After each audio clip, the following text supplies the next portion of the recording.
Hello, and welcome to Dr. A for Animals, the podcast that gives you reliable answers to your questions about animal health and wellness and useful tools to help you help animals, whether in your own home or out in the wild. Together with expert guests, I'll give you information that is based on scientific research and clinical experience. I'm Dr. Charla Ansorge, a small animal and exotics veterinarian, and I'm so happy to share my love of animals with you. Let's get started.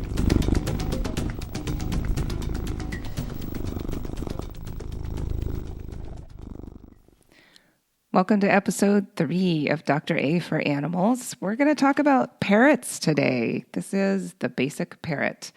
We're going to start off talking about adopting a new bird or bringing home a new bird. If you haven't had birds before, this is a lot of information to help you get prepared for introducing a bird to the home. Or if you do have birds or other animals, I'll talk a bit about introducing birds to the other animals in the home. Then we're going to talk about general health and wellness of birds, monitoring their health on a regular basis, a little bit of bird behavior and safety and all that good stuff. So let's get started on our parrot friends. So if you haven't had a bird before, you definitely need to do your homework before you decide to bring a new bird home. These are long-lived animals. Even the smaller birds do still live several years. So if you're looking at maybe a budgie, that's not as long of a commitment and probably not going to be as long as your average dog or cat.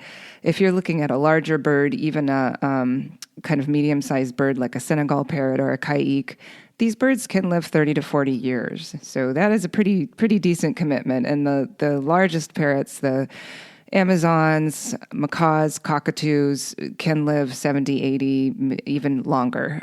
So if you are considering getting a much larger bird that potentially is going to have a lifespan that might even be longer than what you have left, you need to think about having plans for the care for that bird if you should die before they do. So you may need to have a will and have them listed in there and make plans for their care and who's going to be taking care of them after you go. So sorry to start out a little bit morbid, but it is an important consideration when we're thinking about bringing an animal into our home who may live longer than we do. And that's not a super common one unless you have tortoises, that kind of animal who can live even longer than parrots. But parrots do live quite a long time, even a lot of the kind of small to medium-sized birds. So it is something to think about. Where are you in your life right now, and where do you think you might be in 30 years? And are you going to be able to care for this animal for that long period of time? We do see a lot of birds end up being rehomed multiple times or ending up in rescue shelter situations because people just really weren't ready for the commitment of living with a parrot. The other stuff that you need to be aware of with bringing a bird into your home is these are highly intelligent, highly emotional animals, and they are messy. They're very high activity. They need to be busy a lot, and they tend to be somewhat destructive. So they will make a mess of their area, and if they have more access to your home, they will make a mess of your home. They need a lot of attention. They need a big chunk of your time. And that's great because they are wonderful, amazing, interesting, fun companions, but they also need very consistent attention. So this is not an animal that you can just be gone all day from and have them stuck in their cage all day. The cage is for protecting your home when you're not there to supervise.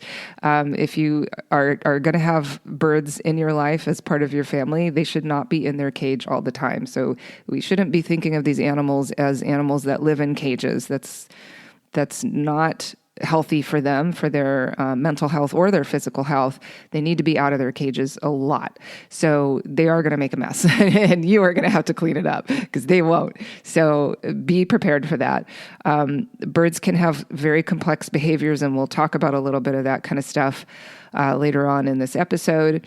So this is all stuff to be prepared for. So if it's your first time getting a bird, you want to start with a quote, beginner bird.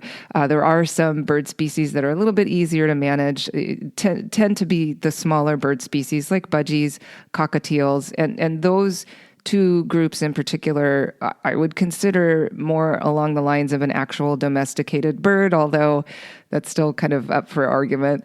Most of our parrot species have not been bred in captivity for long enough to be considered domesticated, like dogs and cats and chickens. Our parrots in general are still only maybe a couple of generations out from their wild parenthood. You cannot import wild parrots into the U.S. for the pet trade anymore. That is illegal. So the birds that we get here as young birds are bred in captivity in the U.S. So, and that's a good thing because we should not be poaching birds from the wild. That has had a huge impact on a lot of parrot species. So do make sure you know where your bird is coming from if you're getting a bird as well, either adopting or purchasing a bird from a breeder. And we'll talk about the ups and downs of that as well. Adopting a bird is a wonderful, wonderful thing to do. As I mentioned, a lot of birds end up in multiple homes because they're a handful, and not everyone is ready for that handful, even when they think that they are. So a lot of birds end up getting rehomed for often behavioral reasons. So if you decide you are going to adopt a bird that has a history, you want to get as much information about that history as you can. And sometimes people will be a little shy of giving you all of the details because they want the bird to get a home. And they don't want to talk about how the bird bites a lot, or screams a lot, or whatever other unpleasant behavior they may be engaging in that has led to them losing their current home. Oftentimes, birds will bond very strongly to one person in the household and defend that person against everyone else, and become quite aggressive towards other people in the home. And so sometimes people are very tearfully giving up a bird because the bird is attacking their loved one, their partner, possibly their children, although that's not as common. Interestingly, a lot of birds seem to know that children are a little more breakable and often can be more gentle with little kids, although don't rely on that. That's widely variable. But adopting an adult bird can be difficult because they can have some trauma in their emotional history. They likely will have trust issues. That's, maybe putting a human term on it, but trust is very important in a relationship with an animal, especially a really emotional animal like a parrot. And so these birds may have gone through some stuff and may have a hard time adjusting to a new life. They are not going to understand what's going on, and it can be tricky. So if you're adopting an adult bird, you probably want to already have some experience with parrots. Although in the case of one of the smaller birds like a budgie or a cockatiel, they can be a little bit easier. They tend to be a little more adjustable, partly because they have been bred in captivity for many, many generations, and they are a little bit more adapted to living in homes with people than some of the other parrot species. So now if you're getting a bird from a breeder and you're starting out with a starter bird, you can get lots of information from the breeder. Young birds are adorable. Pretty much any species that you adopt, whether it's one of the smaller birds or a larger, more complex personality sort of bird, as babies, they all are adorable, and they tend to be very cuddly and playful and interactive. These birds will go through puberty, and I do want to warn you that over time their personalities will change. So depending on the species, they may go through puberty between 1 and about 3 or 4 years old, and their personalities can change quite a lot. When they go through puberty and they reach sexual maturity, they will have an influx of hormones that are going to really shift their behavior. They're going to start wanting to form a mate bond, and I'll talk more about that later as well when we talk about behavior. But that can lead to a lot of aggressive behavior in trying to defend their mate or their territory. So that period in their lives needs to be handled very carefully. So you do want to do your homework when you're looking at species, and they're not breeds, they're species in parrots. So you want to make sure that you're getting a bird that has a lifespan that seems comfortable for you as far as making the commitment to that bird's life. And has a kind of general activity level that looks like something that you think you can handle. So birds from different parts of the world tend to have kind of different activity levels. So I find that a lot of the Australian and South American birds tend to be very physically active, where a lot of the African birds will be more kind of cerebral about their day. So they might not want as much full body contact, kind of wrestling, sort of bouncing around playtime like some of the South American and Australian birds do. But African birds often will be more the talkers. And that doesn't mean that other birds are not going to talk. They do, absolutely. Amazon parrots in particular tend to be big talkers. But if you're familiar with the African gray parrot, those are one of the more famous for being super smart and very talkative. And they're still quite playful and active, but the personalities are going to be a little bit different. So, and every bird is an individual, of course, so personality is going to vary a lot within a species, but you can get a kind of an idea of what the lifestyle of the bird is going to be like and how that's going to affect your lifestyle based on the species of the bird. So do some reading and think about what kind of bird might mesh well with you personality-wise and with your lifestyle. Rather than, I want a bird that talks. A lot of birds can talk, and that's not really the most important thing about having a bird, but a lot of people really want a bird that talks. Most parrots can and may learn to talk a little bit, at least say a few words, because birds are just amazing at vocalizing. Some species of birds are going to be more prone to pick up more language than others. But that alone should not be the focus. You definitely want to make sure that you're looking more at what the bird's overall personality is likely to be like and what their needs are going to be on a day-to-day basis and whether that's going to fit in with your lifestyle. So do your reading.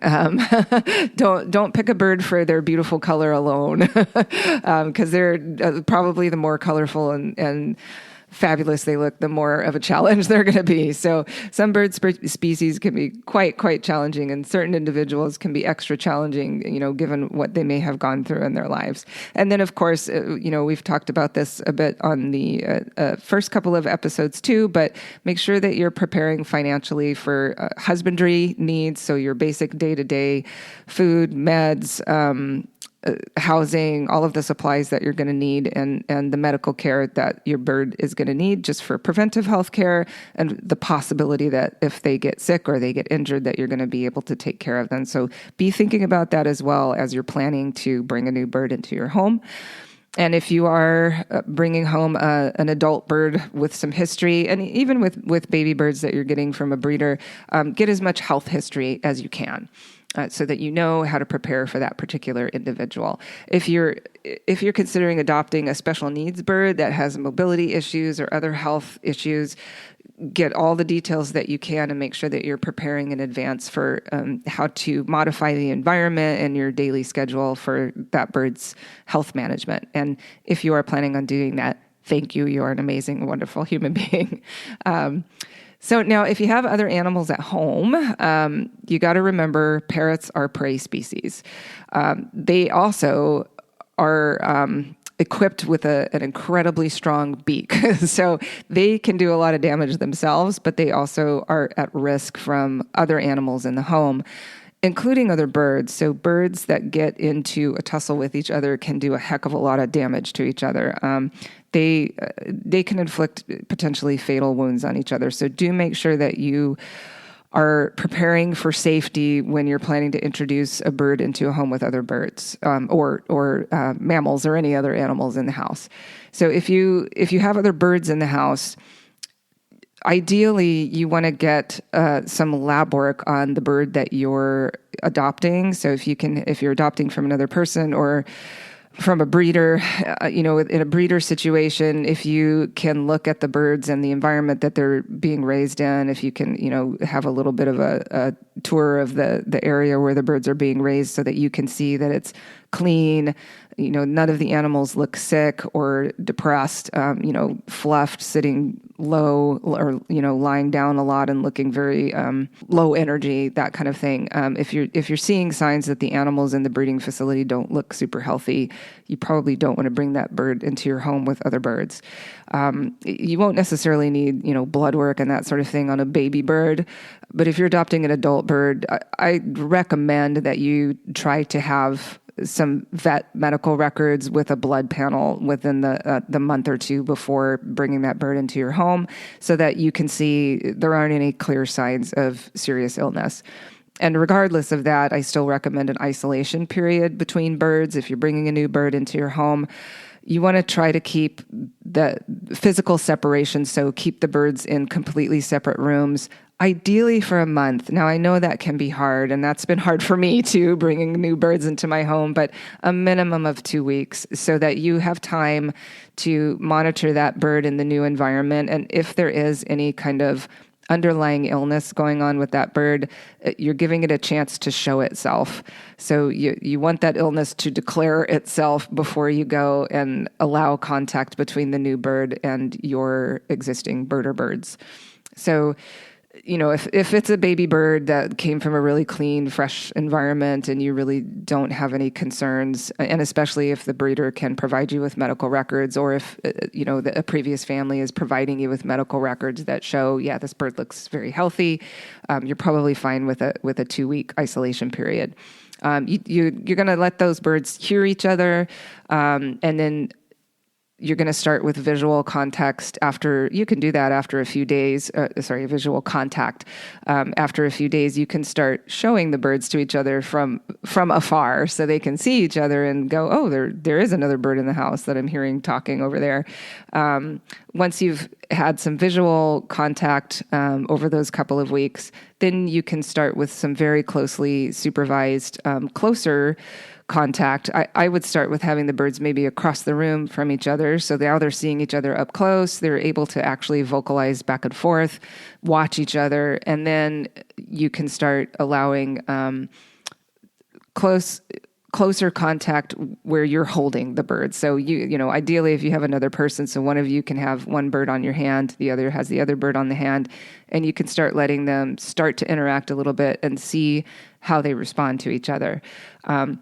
If there are no signs of aggression between the two birds and they're showing interest in each other, we'll talk about body language a little bit later, but you're looking for relaxed or interested body language and not aggressive body language. So if we have a bird that looks like they're trying to lunge at the other bird, or they look like they are trying to land a bite, then that's not a good sign. And these birds need more time to acclimate to each other and may never become friends. And that does happen where we have birds in the same household that just never are friendly with each other. And we need to be very careful that they don't have unsupervised physical access to each other, because, as I said, birds can inflict very serious wounds on each other. And especially if you have birds of different sizes, the smaller bird is going to be at high risk.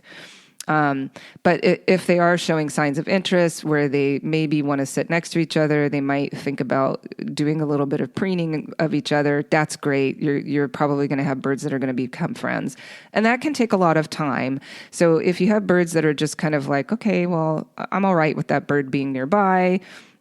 We're now living in the same room. Our cages are near each other. We're kind of coexisting.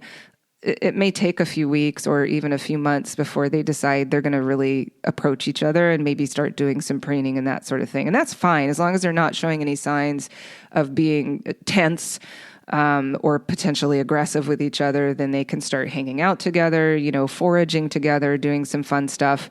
And they eventually may become very dear friends, which is wonderful and is the most adorable thing ever, seeing birds snuggle up together and preen each other. So definitely great for birds to be able to have another bird around. These are flock animals in general. Parrots like to have other parrots around for the most part. So if you can have more than one bird, that's great. I do not recommend co-housing.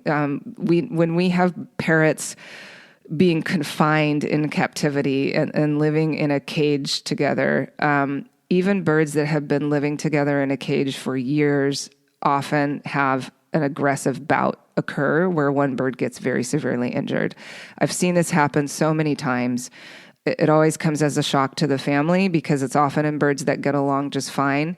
But when they are in a cage together and they don't have an option to leave the cage, so they have periods of time where, the cage is closed.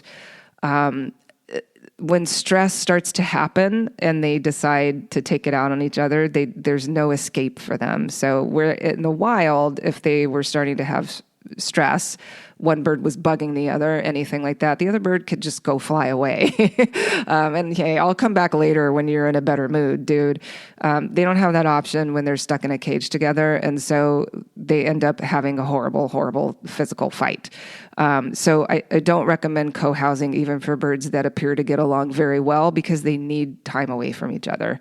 Just like people, we all need a little bit of me time. So when you're forcing them to live in a cage together, they don't have any option ever to get away from the other bird. And so there may be tension sort of escalating over time between birds that we humans don't recognize because bird body language is a little bit harder to interpret than other animals, other mammals. And even at that, we're not that great at interpreting, cat body language and dog body language. We often have no idea what we're talking about when we think that we're reading body language. So in birds, it's even harder, and we may be missing more subtle signs that birds are starting to not get along as well.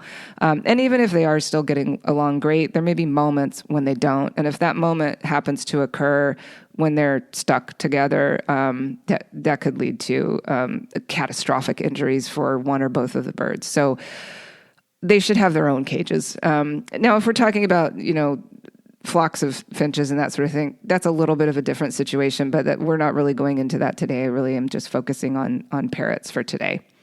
So if you're introducing birds to a home with other animals who are not birds,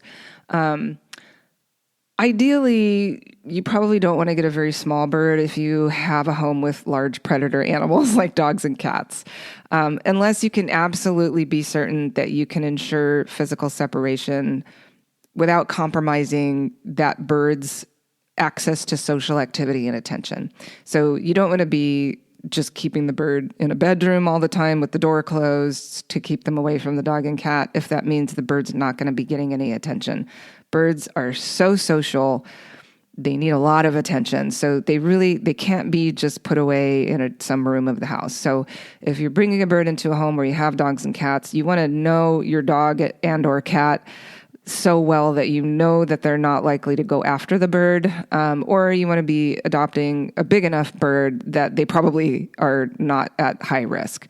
So now any bird is potentially at risk if you have a large dog, even a big macaw. A dog could grab that. Now, a big macaw also likely can do a whole lot of damage to your dog or cat. So again, even though birds are prey animals, they are equipped with defenses. So you want to make sure that you're very closely supervising and slowly introducing these animals to each other, watching everybody's body language until you're sure that there's no interest in aggressive interaction or predation on either side. So like in my household, I had my birds before I had my kitties. I got my kitties as little kittens and introduced them to the birds, and they learned, these birds are part of the family. The birds don't care about the cats, so they don't interact, except for every once in a while to say hi. It's really, really cute. But they get along great, and I don't actually worry about supervising them anymore. I've had my kitty for 14 years. He's an arthritic old man now. Like there's no danger, and my bird has never ever. Any of my birds have never made any kind of aggressive moves towards my kitties. So I feel comfortable with them being out together during the day without having to be directly supervised, although I would never leave them alone at home out together. And you should not either. And you absolutely don't want to leave birds and other animals unsupervised together until you have had a lot of experience with them and you've made slow introductions, you've taken care to keep everybody safe, and that they're getting along well and they're not showing any kind of worrisome interaction. And often, dogs, cats, and birds, potentially bunnies, will get along so well that they actually, the bird might sit on the animal and, they might even groom each other. And that's great if that's happening. But you do just want to make sure that you're monitoring very closely before you allow any of that kind of interaction. If there's any kind of inappropriate behavior occurring, if birds are making sort of aggressive movements toward your other animals, or if the other animals are chasing your birds, do not allow that to continue. I see some really disturbing videos on YouTube and some other sites where people are kind of laughing at this interaction between a parrot and one of the other animals in the house. And I'm scared for the animals. It's really not okay to let them interact in a way that looks like it is escalating to a fight. And even if they don't get into a physical fight where somebody gets injured, that's stressful interaction that's happening there. If there's an animal that keeps coming up to the bird's cage and the bird is like screaming at the animal, lunging at that other animal, that bird is really stressed out. So, I can't stand to see people laughing at that happening because it really is not funny. It's actually, if you put yourself in the bird's shoes, they're not having a good time. They're upset and they're defending their territory and their own safety. So if you're seeing that kind of behavior happening, it's not like, ooh, look at them having a little bit of goofy time. That's not goofy time. If they're not being playful and relaxed, if they're tense and stressed, that's not good. And that behavior can be self-reinforcing and it can escalate to more aggressive behavior and potential injuries. So be careful. Watch closely what's happening between your bird and your other animals and make sure that any interactions between them are relaxed and calm, and give positive reinforcement for that too. If your dog is coming over and like sniffing the bird and, he's relaxed, he's got a soft tail wag, give him some treats. And if the bird also is going, oh, hello, being friendly and calm about it, give the bird some treats. Make sure that you're rewarding them for having that kind of calm, friendly interaction, to support that relationship being calm and friendly for the long term. So that's kind of the lowdown on introducing the bird to the home.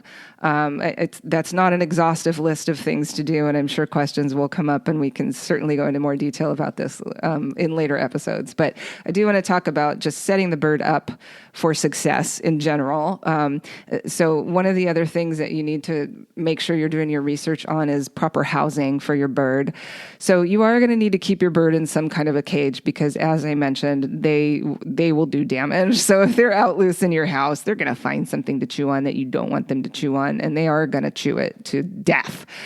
So they do need to have a cage to stay in when you're not able to be at least loosely supervising them at home.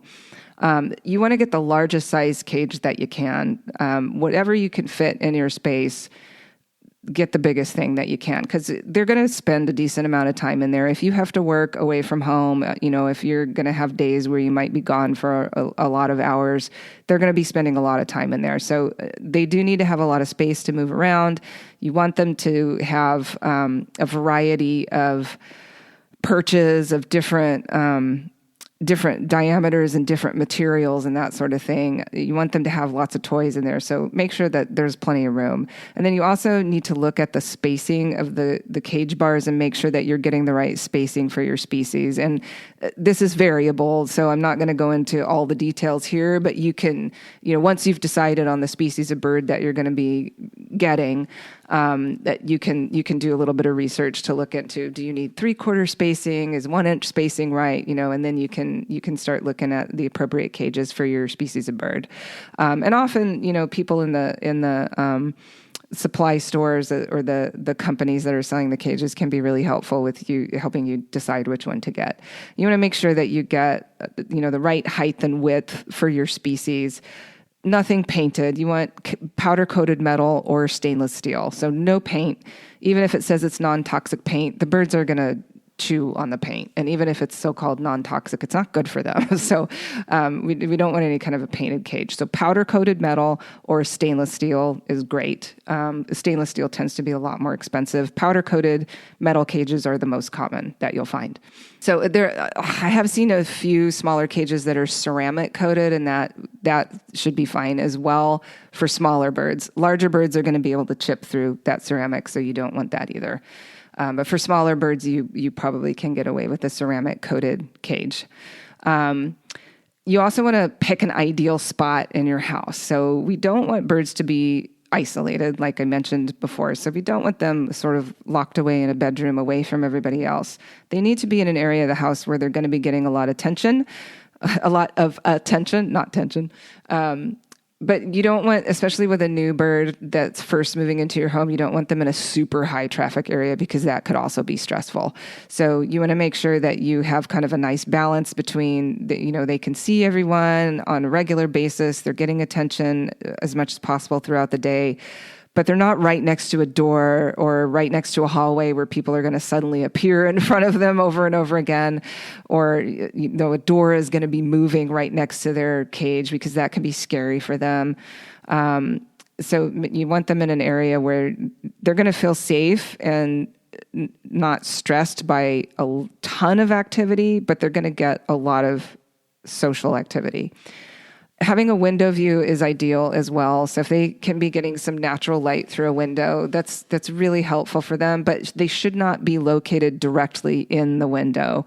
So there should be a wall behind the cage because partly windows can be super drafty in the wintertime. We can get a lot of cold airflow through there, which isn't great for birds, especially at night when they're trying to sleep.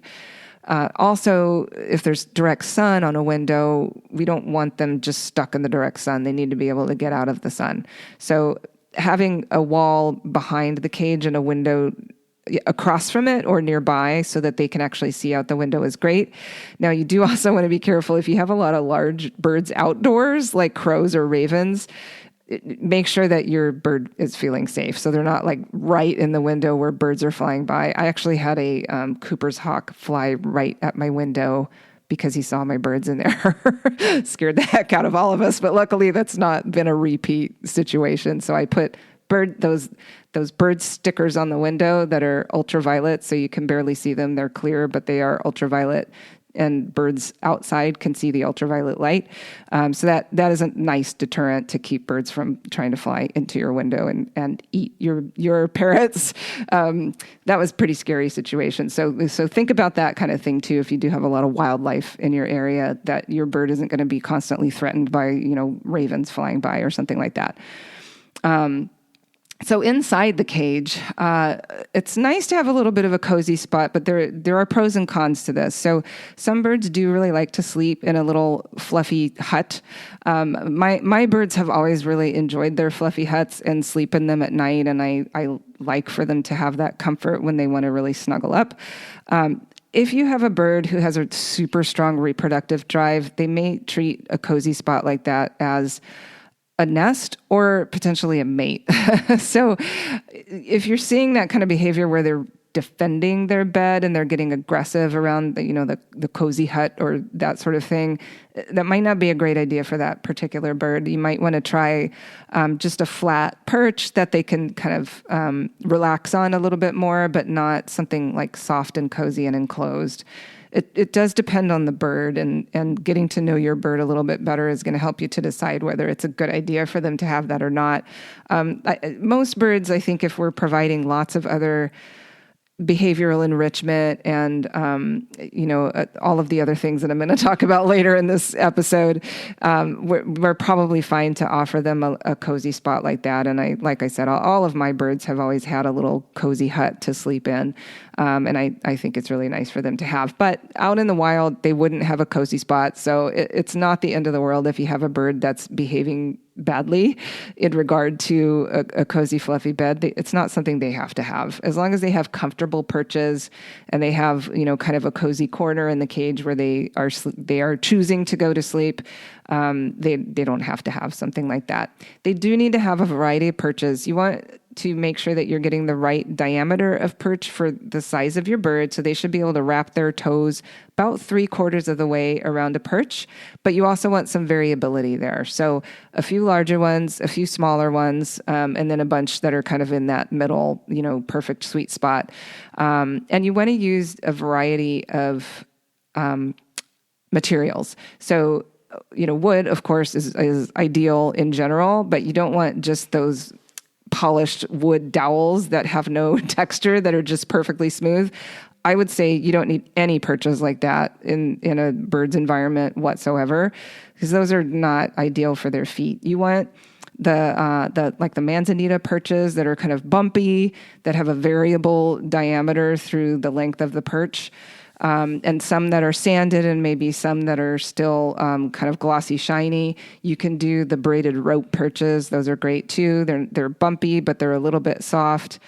I don't love concrete perches. If you have a bird that tends to grow really long nails, it might help to have one of those, but not in a spot where they're going to sit for long periods of time or sleep.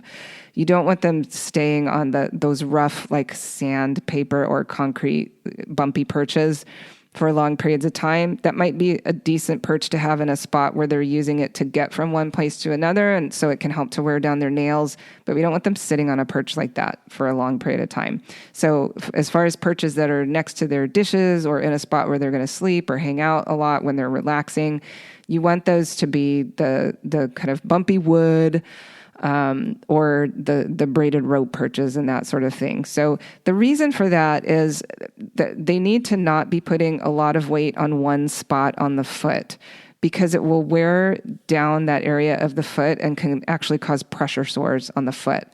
They won't be exercising their feet and their legs normally if they just have a bunch of 2-inch diameter smooth wood rod perches. They're just not getting the right kind of exercise for their feet. They need to be navigating these more natural wood shapes and that sort of thing. And they need to have that variety when they're in this kind of small enclosed environment, rather than being out in the wild where they would be flying around and landing on all these different perches, rocks, trees, house tops, whatever. So we want to give them as much variety as we can in their cage environment for the health of their feet and their legs.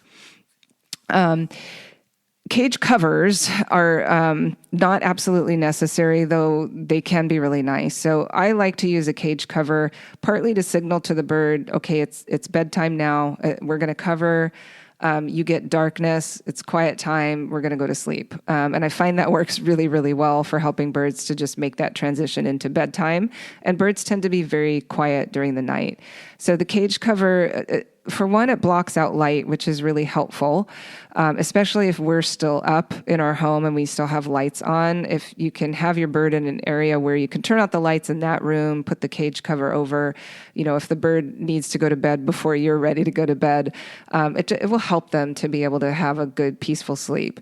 Birds do need to have roughly about 10 hours of sleep a night, depending on the species and where they're from. And that can certainly be variable, and some birds will like to nap during the day. But having that cage cover helps to ensure that we're getting them their hours of darkness.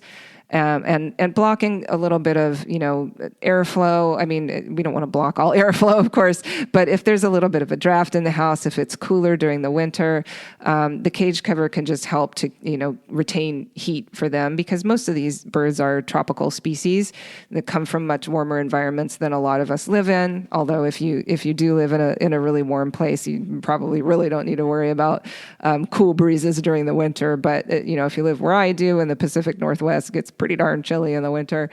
So I definitely like to have a nice fuzzy cage cover for my birds. And then during the day, you definitely want that out. You want them to have lots of natural light as much as possible.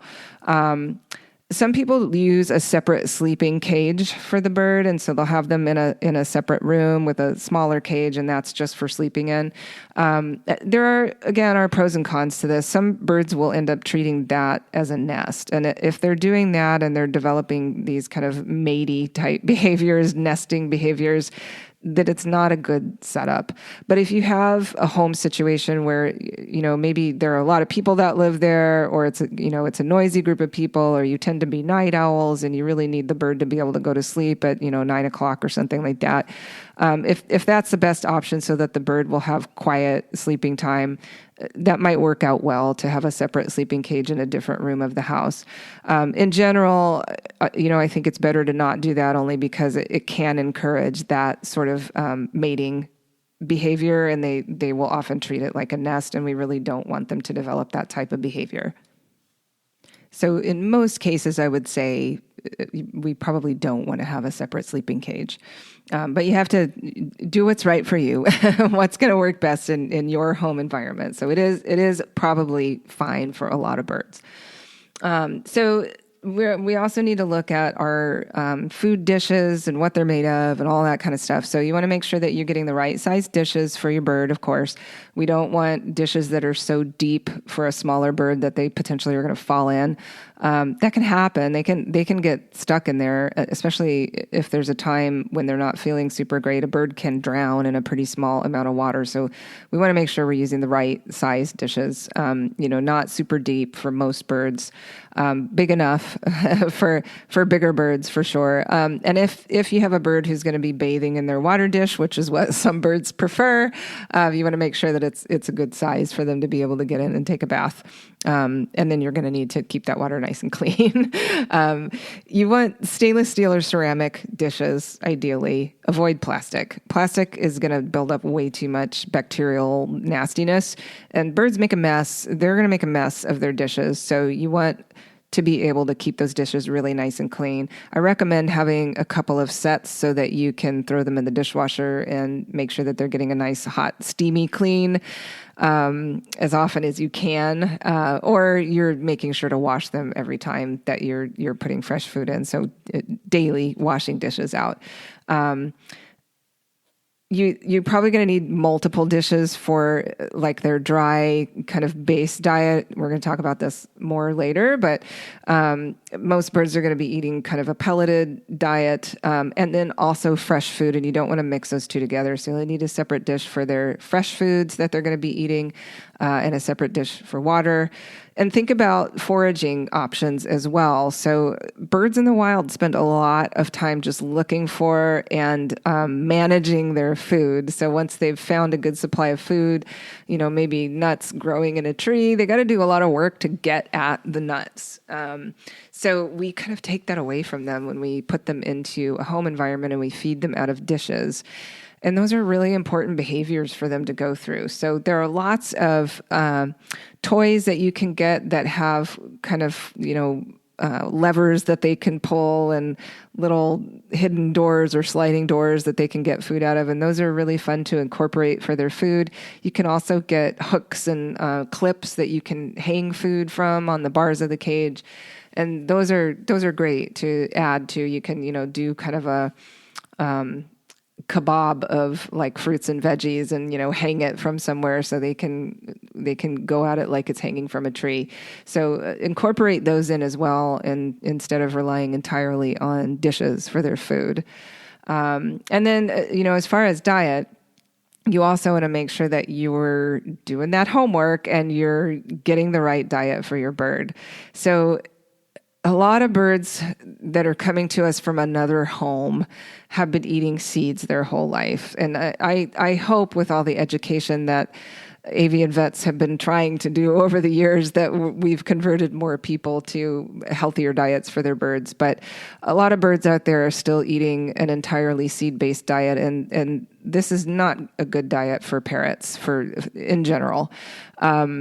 Pretty much every parrot species out there should be on a much healthier diet than that. So if you're bringing home a bird who has been eating a seed diet, this is what they're going to think is food. And we want to get them off of that diet, and you're going to need to put a lot of work into getting them off of that diet and transitioning them to a healthier diet. We'll talk more about that a little bit later. But make sure that you're prepared to get the right diet for your species. So if you're adopting a lory or a lorikeet, you're going to be getting more of a nectar-based diet. For most of our other hookbills, with most of our parrots, we're going to be using a pelleted diet and a combination of fresher foods to add to that on a regular basis. And treats. Treats are fine too, and we'll go over some treats in a little bit. You also want to make sure that you're planning for toys. Your birds are going to be busy, and you want to make sure that they have plenty of stuff to do. So be prepped with a variety of toys, but introduce them carefully. And we don't want to overfill a cage with toys. So we don't want, 15 toys in there, and we bring our new bird home and put them in. They're going to be overwhelmed. So what I tend to do is have 2 to 3 toys in the cage with my bird. And I rotate those out every week or two. So they get something new in there. They get to work on these toys and have fun for, 1 to 2 weeks. And then I'll switch those all out and put new toys in.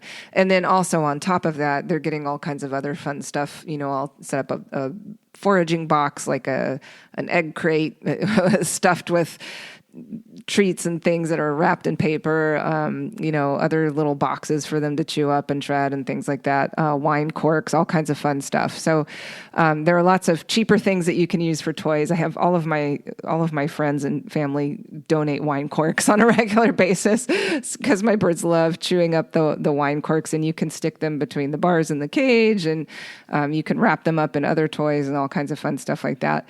Those are a lot of fun. There are all kinds of things that you can introduce as very destructible toys throughout the week. And then you can get the more kind of complicated toys that you can buy from toy makers. And there are lots of great ones on Etsy. I really recommend some of the parrot toy shops on Etsy for really fun, creative toys that birds just get super, super excited about. But you do want to make sure that you're introducing them carefully. If you have a bird who is very nervous of toys, if they haven't had a lot of toys in their life, or they're still pretty young, they may be scared of the toys initially.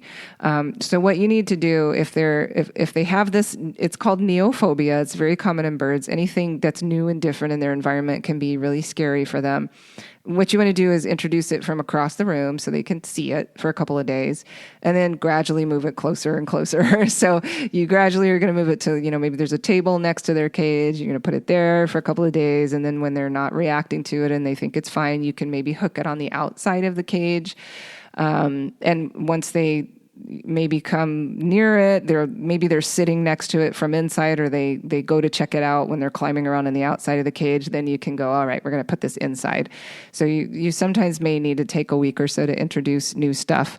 And for most birds, eventually they'll learn to recognize, okay, this is a toy, and you don't need to do that every time anymore. So, with my birdies, they're so used to getting new toys on a regular basis. I don't ever have to do that. I can always put a brand new, unfamiliar toy in their cage, and they're like, oh, what's my new toy? And they just get excited and go check it out.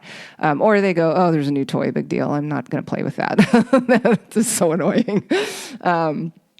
So when you're introducing birds to their new home, they also can be scared of the new cage. So if you're getting a bird that's moving into a new cage, you also need to go slowly and gently.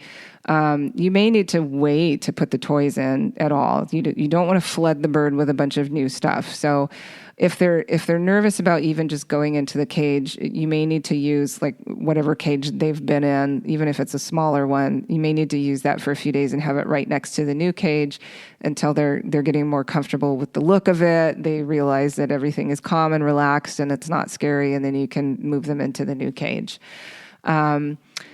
Put some thought too into the daily routine. You need to make sure that your bird is going to have quiet time for sleeping, and that, like I said, for most birds, about 10 hours a night of sleep. And that can vary between about 8 and 12 hours. We used to say birds need a minimum of 10 to 12 hours. It's not necessarily true for every bird. But if you do find that your bird is sleeping a ton during the day, it may mean that they need more sleep at night.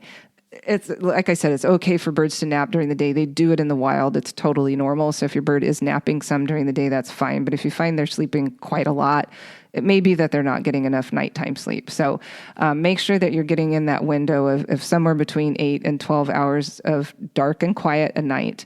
And then as far as the rest of the daily routine, we need a minimum of 3 hours out of the cage every day. And I would say that is an absolute minimum. They should not be just in their cage all the time. And a lot of birds are in the cage all the time and maybe only come out on the weekend or even not at all, because those birds that aren't coming out on a regular basis often are not used to being handled, and they're more likely to get nippy, and then people don't want to handle them. And that is a terrible downward spiral. And then we end up with a bird that never comes out of the cage. And that is not good for them. That's like putting a child in a closet and leaving them there all the time. That is the level of intelligence and emotion of most parrots. They, is between like a 3 and 5 year old kid, human child. So they need attention. They need to be out of their cages. So if you can't commit to that, better to not have a bird. If you already have a bird and you haven't been committing to that, you need to figure it out. You need to work out your schedule. Honestly, it's so important for their mental and physical health that they have this time out. So an absolute minimum of 3 hours out of the cage. Now, life happens. There may be days where you just can't do it. You get them out for an hour in the morning, you're going to have a super long day, and they're only going to get another hour out in the evening. As long as that's rare, it's okay. It's not the end of the world, but do try to prep your bird for that. When I know I'm going to have a really long day, I'm going to be gone for longer than usual, I'll set him up with extra foraging toys and all kinds of stuff to just make sure that he keeps busy. And then he's going to be tired and he's probably going to be napping. So just make sure that you're kind of prepping them with extra stuff to do if they do need to be in the cage for longer. And that's not a regular thing. Regularly, minimum 3 hours out. And ideally, if you can do 8, 10, even 15 hours of they're free to come out when they want to. And they may go back in their cage and like take a nap or play with their toys or eat some food for a while or do whatever. And that's a good sign. If they're going back in their cage on their own, which my birds always have done, because they have the option, that's a good sign. You want to make sure that you have this daily routine where they know they're going to get several hours out and they're going to have the option to go in and out as they want, and they're getting regular social time. So super important that they have daily interaction with you. And ideally some other people too. Now, if you live alone and you don't have people over a lot, that's fine. They're going to get used to a quieter lifestyle. But as much social time as you can make for your birds, it's going to be good for them because, like I said, they are flock animals. They are designed to be social creatures. So as much social activity as you can give them, give them. Okay, let's talk about general resources for birds. First, I'm going to talk about bathing. This is super important and super fun for birds. A lot of birds don't have access to appropriate bathing, and that's sad. It's one of the cutest things in the world is watching a bird bathe, firstly. So you're missing out if you're not getting your bird access to bathing facilities on a regular basis. But more importantly, for the bird, it's really important to their feather health. And to their normal preening behavior, which should be a big part of their day on a regular basis. They should be doing a lot of feather care, and that is helpful in preventing them from developing feather destructive behaviors. If they're doing lots of nice normal preening, they are less likely to do abnormal preening where they're actually chewing on their feathers or pulling their feathers out, which is a common problem in birds in captivity, at least parrots in captivity. So we want to make sure that they're having regular access to bathing, and it may take you some time to discover your bird's preference. Some birds love to be misted with a bottle or something similar where they have kind of a light rain coming down on them. Some birds love to get in the shower with you, and there are little PVC perches that suction to your shower that you can get so your bird can comfortably hang out in the shower with you. That's great if they want to hang out in the shower with you because the humidity that we make from our steamy shower is really good for their respiratory system and their eyes, as well as their skin and feathers. So if you can get your bird to hang out in the shower with you, that is awesome. You just want to, of course, be careful that you're not running the water too hot and getting it directly on them. What I usually do is kind of spray the water off my hand and kind of direct it toward the bird or let them, get it kind of bouncing off the side of the shower because I do like a really hot shower. So I don't want to get that hot water directly on my bird. I want it to cool off in the air a little bit before it hits them. Some birds are going to prefer a bath or their own water bowl or a very specific water bowl. My little guy that I have had for 25 years will not bathe in anything but his original ceramic bowl that he has a baby bird. So he still has to have that same type of little ceramic bowl that is the only thing he will take a bath in. So some birds are super, super particular about where they'll bathe, whereas my little Kayik would bathe in pretty much any body of water or shower that I offered her. So really depends on the bird. So if you have a bird who's not showing any interest in bathing, try a couple of different things. Start bringing them in the shower with you. Again, you may need to make that introduction slowly. If they're scared of the bathroom, we first just need to start going in the bathroom. If they get scared when you turn on the water, we first just need to get them comfortable with slowly turning on the water, making the noise, seeing the water moving, and then maybe stepping into the shower. Take it in little baby steps until they're comfortable with it. If they're a super adventurous bird that's happy to go wherever you go, then awesome. They may just get right in the shower with you.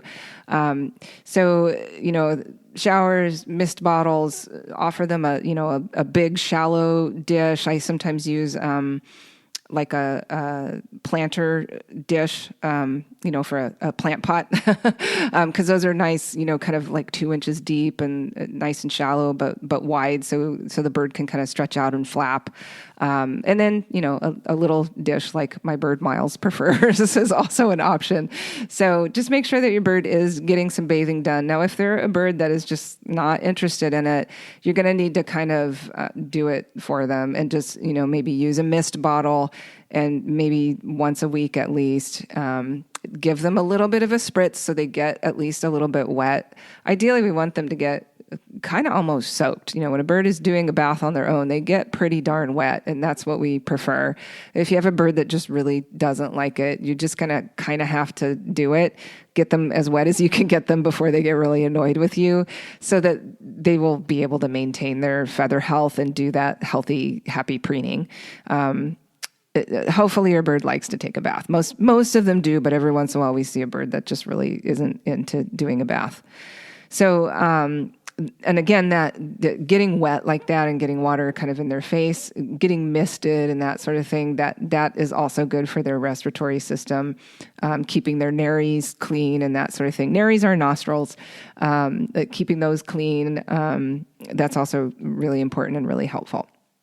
As far as humidity, most of these birds are coming from a more tropical environment than we live in, and a lot of them are from rainforests that are super, super humid. These rainforests can be 70 to 90% humidity on a regular basis.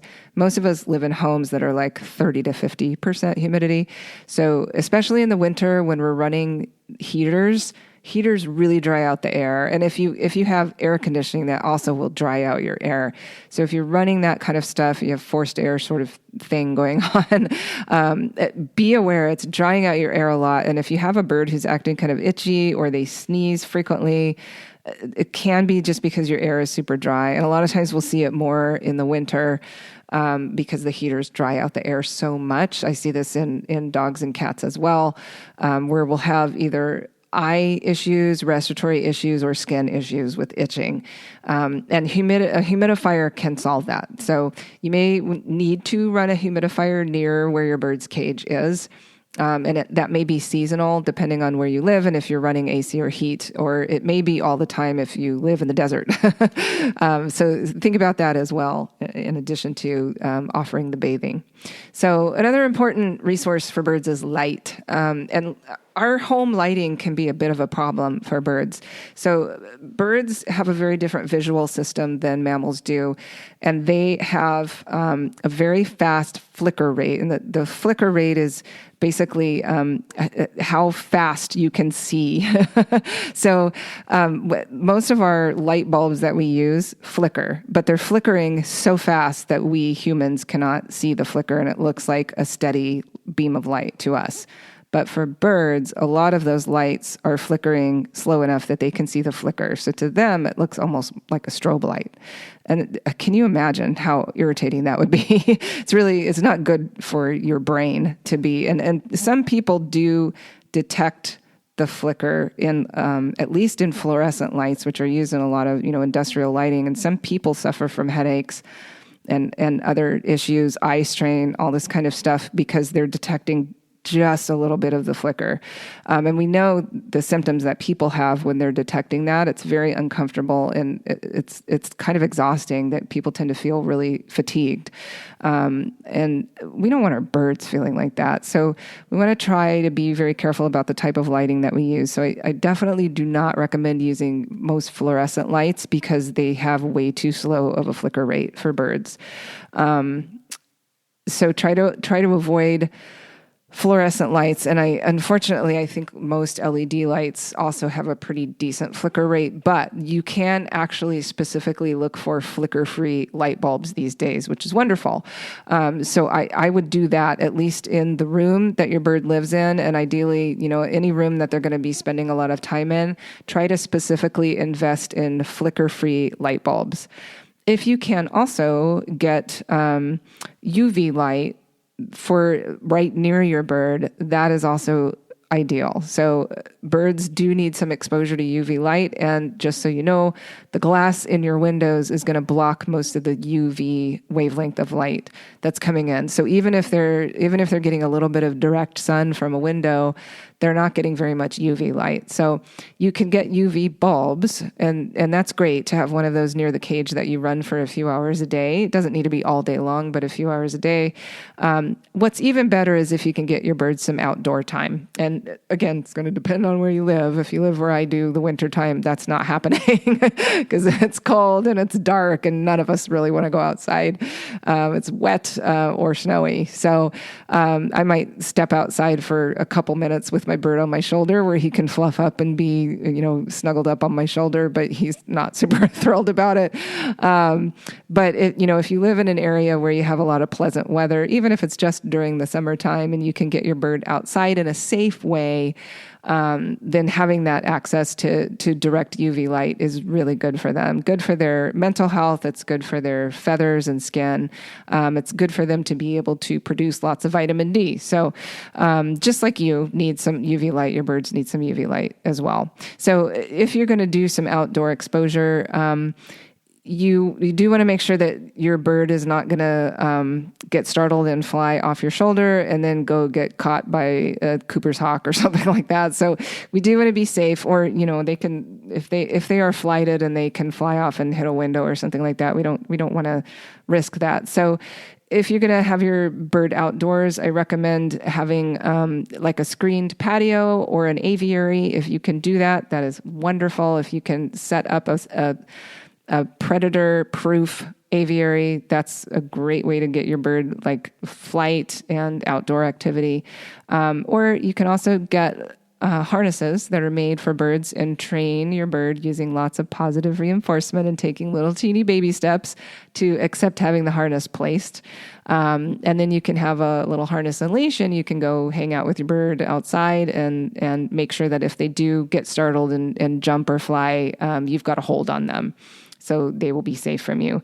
I will just say I have heard more than one story of a bird, a parrot, sitting on a person's shoulder and getting snatched by a hawk. So even if they're close to you, if they're not contained in some way, they are at risk for being preyed upon. So be super careful with your little bird. And we'll talk more about free flight versus trimming wings in a little bit here. Another important resource is foraging. So I did talk a little bit about that when we talked about dishes and food.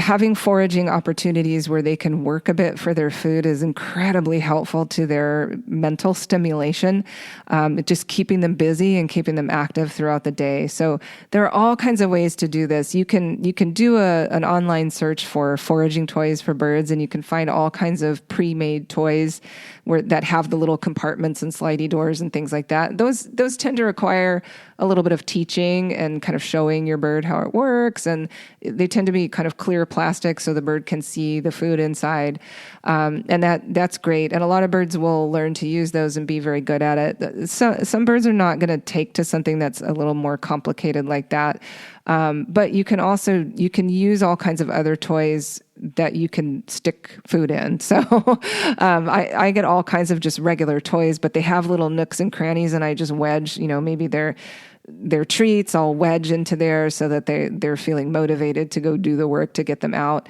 And like I mentioned, you can get the kind of kebab things that you can hang, fruits and veggies from.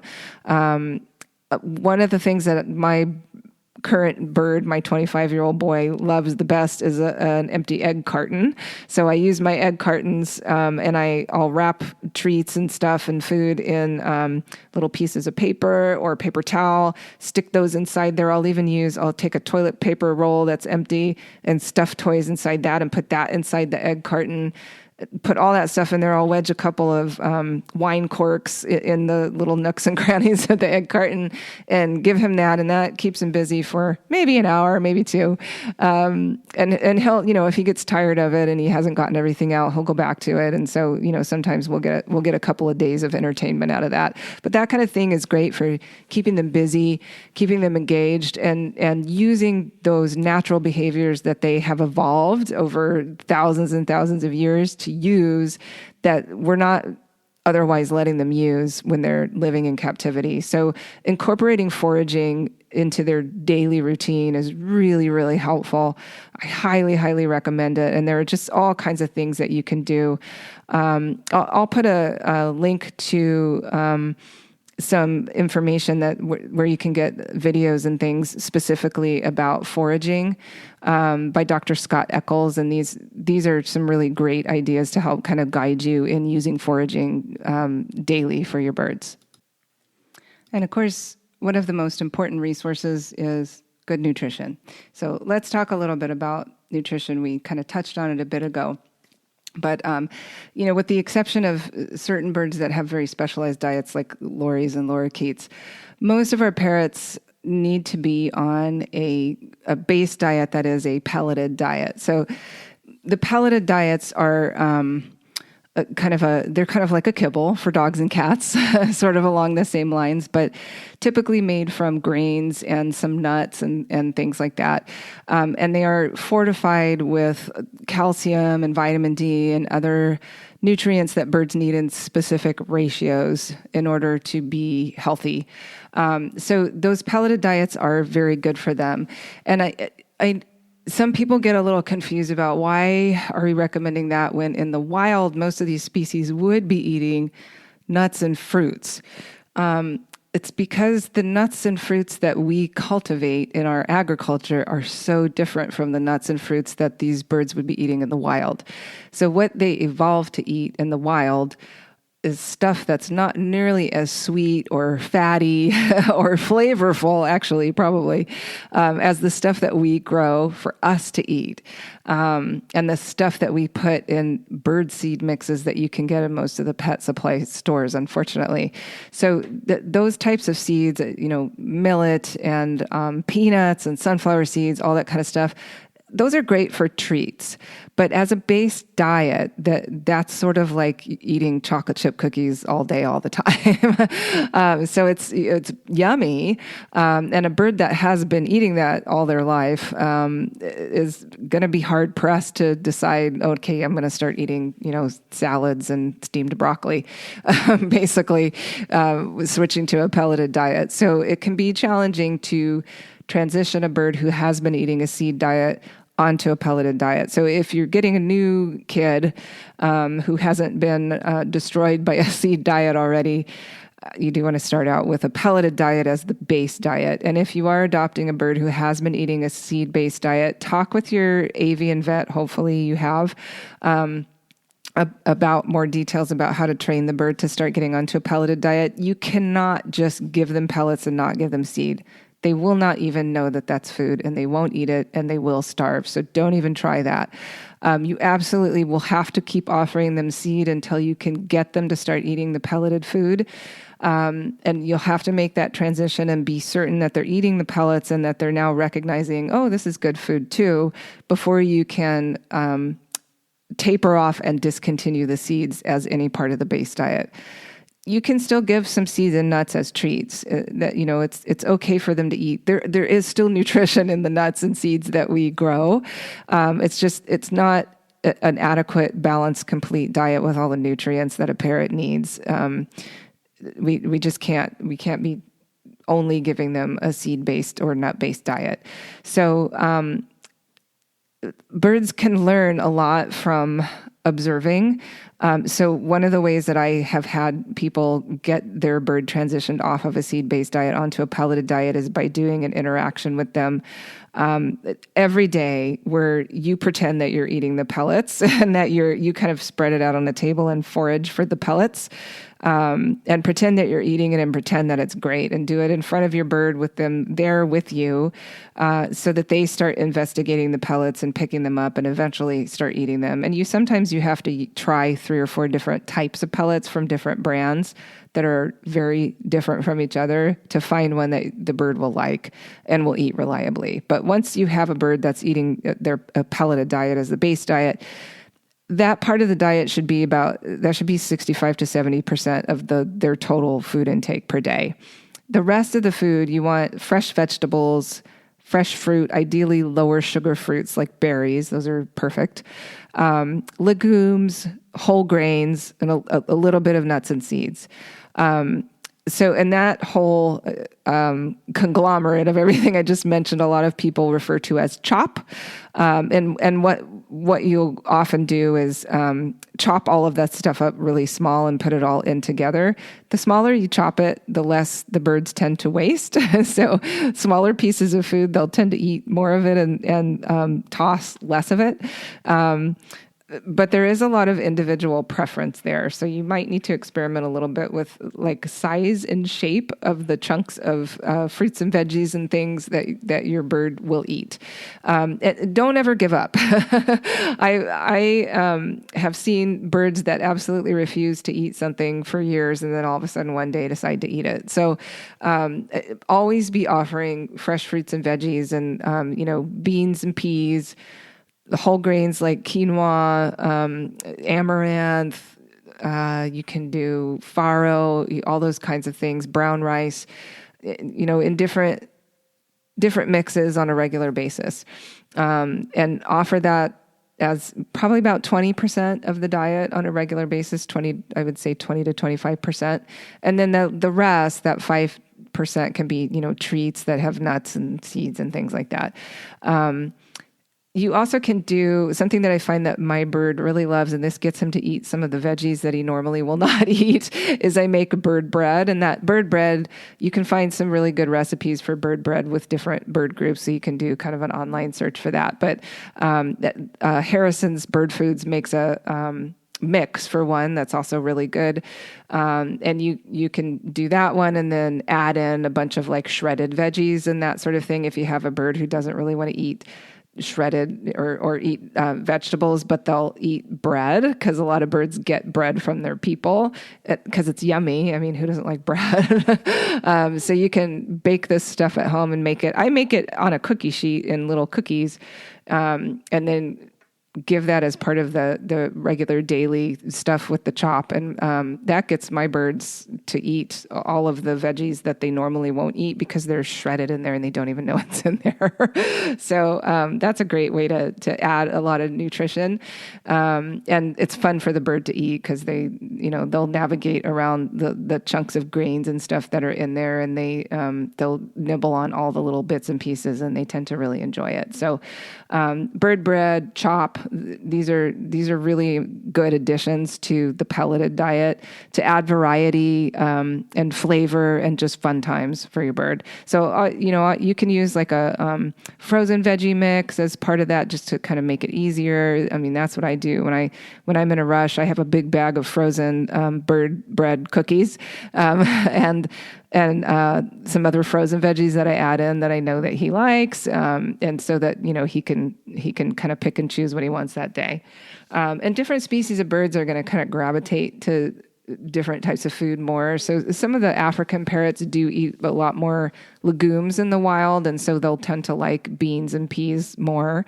And they need a little bit more protein. So Senegal parrots and other parrots in the Poicephalus family tend to need a little bit higher protein and will eat a lot more beans and that kind of thing. So it's another thing that's important to learn about when you're getting your bird. Are there any specific types of foods that you need to make sure they get a little bit more of?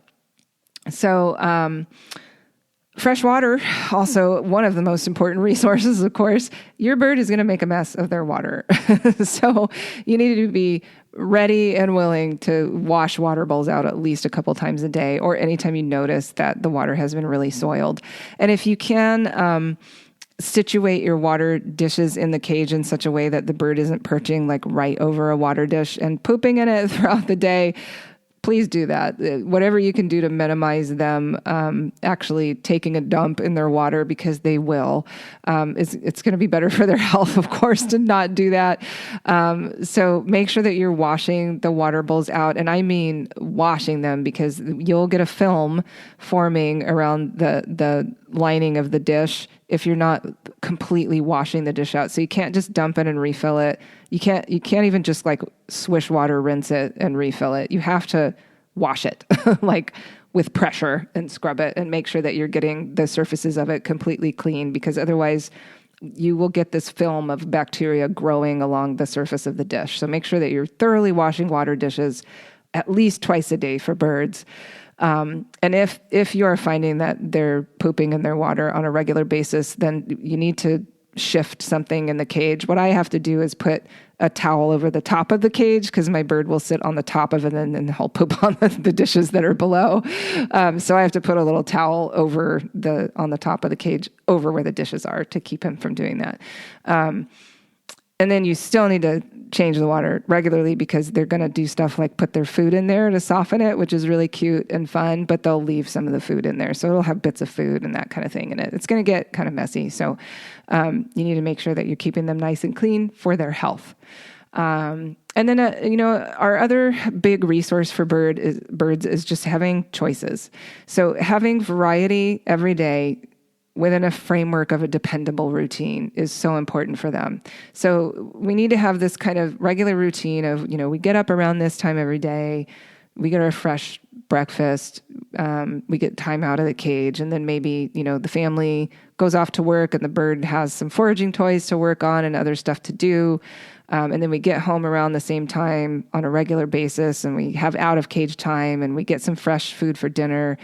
Maybe we do some one-on-one playtime and maybe some cuddly preening. We have this regular routine, but then we also get new toys on a regular basis. We get some different foods on a regular basis. The bird has the option of going in and out of the cage. Maybe we go to a different room and hang out and watch TV together. Maybe we do that 3 or 4 nights a week, and other nights a week we do something different. We want to make sure that they can rely on you to be there when you say you're going to be there, when they have learned that you're going to be there. But every day isn't exactly the same. We need some variety and some interest. And the bird needs to be able to choose whether they want to partake or not. So, and one way that they can have the choice to be where you are or not is if you let them be flighted. So that's one option. With my bird, I bring him up to watch TV. We tend to watch TV upstairs while we're eating dinner, but he doesn't always want to, and so he will just fly away. So he's like, I'm not into this show. He'll just fly away and go back downstairs. So they just need to have access to some variety within that regular daily routine. So let's talk about safety for birds. We talked a bit about other animals in the home, and so that is certainly one of the things that you need to think about with birds in the home and interactions with other animals. Like I mentioned, be watching for signs of aggression or stress on either side, whether it's the big mammal in the family who's getting a little freaked out or it's the bird. Make sure that we're keeping the animals safe and comfortable and feeling safe. So, if they're feeling tense and stressed or threatened by another animal in the house, we need to figure out how to modify those interactions so that the animals are feeling safe. There are some household toxins that are important to be aware of. So if you haven't heard this already, and you have birds, you need to be extremely careful of, or just don't have nonstick pans of the traditional variety that contain PTFEs, which are polytetrafluoroethylene, or PFOAs. These coatings, this is kind of the traditional like Teflon or similar coating to make a pan nonstick. If they are overheated, they create a fume that is so toxic to birds that it will kill them. And I've seen birds that have been exposed to this before, and once they are showing symptoms, there is just nothing that we can do to help them, and it's awful. It causes massive hemorrhage in the lungs, and it's awful. So don't risk it. If you have nonstick pans and you have birds, get rid of those old nonstick pans. Replace them with some of the fancy new nonstick that is either ceramic or titanium. There's a new pan that has a titanium lining that is nonstick structurally, which is pretty cool. The ceramic coated pans are quite good in general. Some products are going to be better than others and are going to last longer than others. I find that was the same with the old Teflon stuff. Also be wary of other products that might be lined with Teflon, like hair dryers. If you're having your bird in the shower with you and then you're kind of throwing the hair dryer on them afterwards, be super careful. A lot of hair dryers are coated with Teflon. A lot of space heaters are coated with Teflon or similar PTFEs or PFOAs. So you need to be really, really careful that those items are not overheating or that they're just not anywhere near your birds. If you are using something that is Teflon and you realize, oh my gosh, this is really hot, and I just realized it's a nonstick that might be that type of product, and you've been using it in a room with your bird, open all the windows, let the place air out, turn that thing off, get it out of that room, make sure that you really air things out so that your bird isn't being exposed to a high dose of that potential fume in the air. And they'll probably be fine as long as it hasn't been super overheated. So those pans, if they get up to, I think it's 500 degrees, which that's easier to do than you might think. That's kind of the burn point where they'll be producing that fume that the birds can inhale. So if you let something cook down to the point where it's burning, the pan is burning, it's that hot. So don't do it. It's not worth the risk. Some candles can potentially be toxic to birds and other burned items, especially if they're scented. There can be all kinds of stuff in there that it's not to the level of the nonstick pan, but it can be irritating to their respiratory system. It can make them sick. So I don't recommend burning anything other than a beeswax or soy candle. Those are probably okay, but of course you want to be careful about the open flame. Make sure that your bird isn't going to be potentially in contact with the open flame or the melted wax. If your bird is walking around and might knock stuff over, which they love to do, then don't have an open flame. Strongly scented plugins potentially can be irritating to their respiratory system as well. Cigarettes absolutely can be irritating to their respiratory system and their skin. If you do smoke, please do it outside. And I also recommend that you get yourself a fancy smoking jacket and take it off before you come back in the house, and then wash your hands thoroughly before you handle the bird. That way you can minimize any of the residue from cigarettes that you might have on your clothing and on your skin. You're still going to potentially have some, around your face, your hair. So do be careful. If you do smoke, be very careful about handling your bird after smoking. Try to, air out as much as possible and minimize their contact with any cigarette smoke. Absolutely, I recommend that you never smoke inside the house with birds. Their respiratory systems are so much more efficient than ours at pulling air in. And unfortunately, that means if there are particulates in the air that are bad for them, they also are pulling those in at a much more efficient rate than we do. So they are much more susceptible to toxins in the air than we are. Another food toxin for birds, the main one that you need to be careful of is avocado. Avocado can be toxic to heart function. So don't feed birds avocado. There is one bird or one group of birds, the quetzals, that actually specialize in avocado, which is kind of funny because for parrots it's not good. So don't let them get into that. There is some concern over chocolate for parrots, although I will say in the literature that I have managed to find on chocolate in parrots, it's actually not super convincing. So if your bird gets into a little teeny bit of chocolate, you probably don't need to panic, but I absolutely would not recommend feeding them chocolate. Don't do that because we know that it's toxic in dogs and cats. It's very toxic in dogs and cats. I think we actually just don't have enough data to know whether it's seriously toxic in birds, but it probably is to some extent. Onions and garlic are toxic in dogs and cats as well. And there's some evidence that it may be toxic in birds, but the literature that I've read, it's been given to birds in such high doses that I think it would be toxic to anyone. So I'm not convinced of that actually being toxic in birds either. But again, I wouldn't go give your bird a clove of garlic either.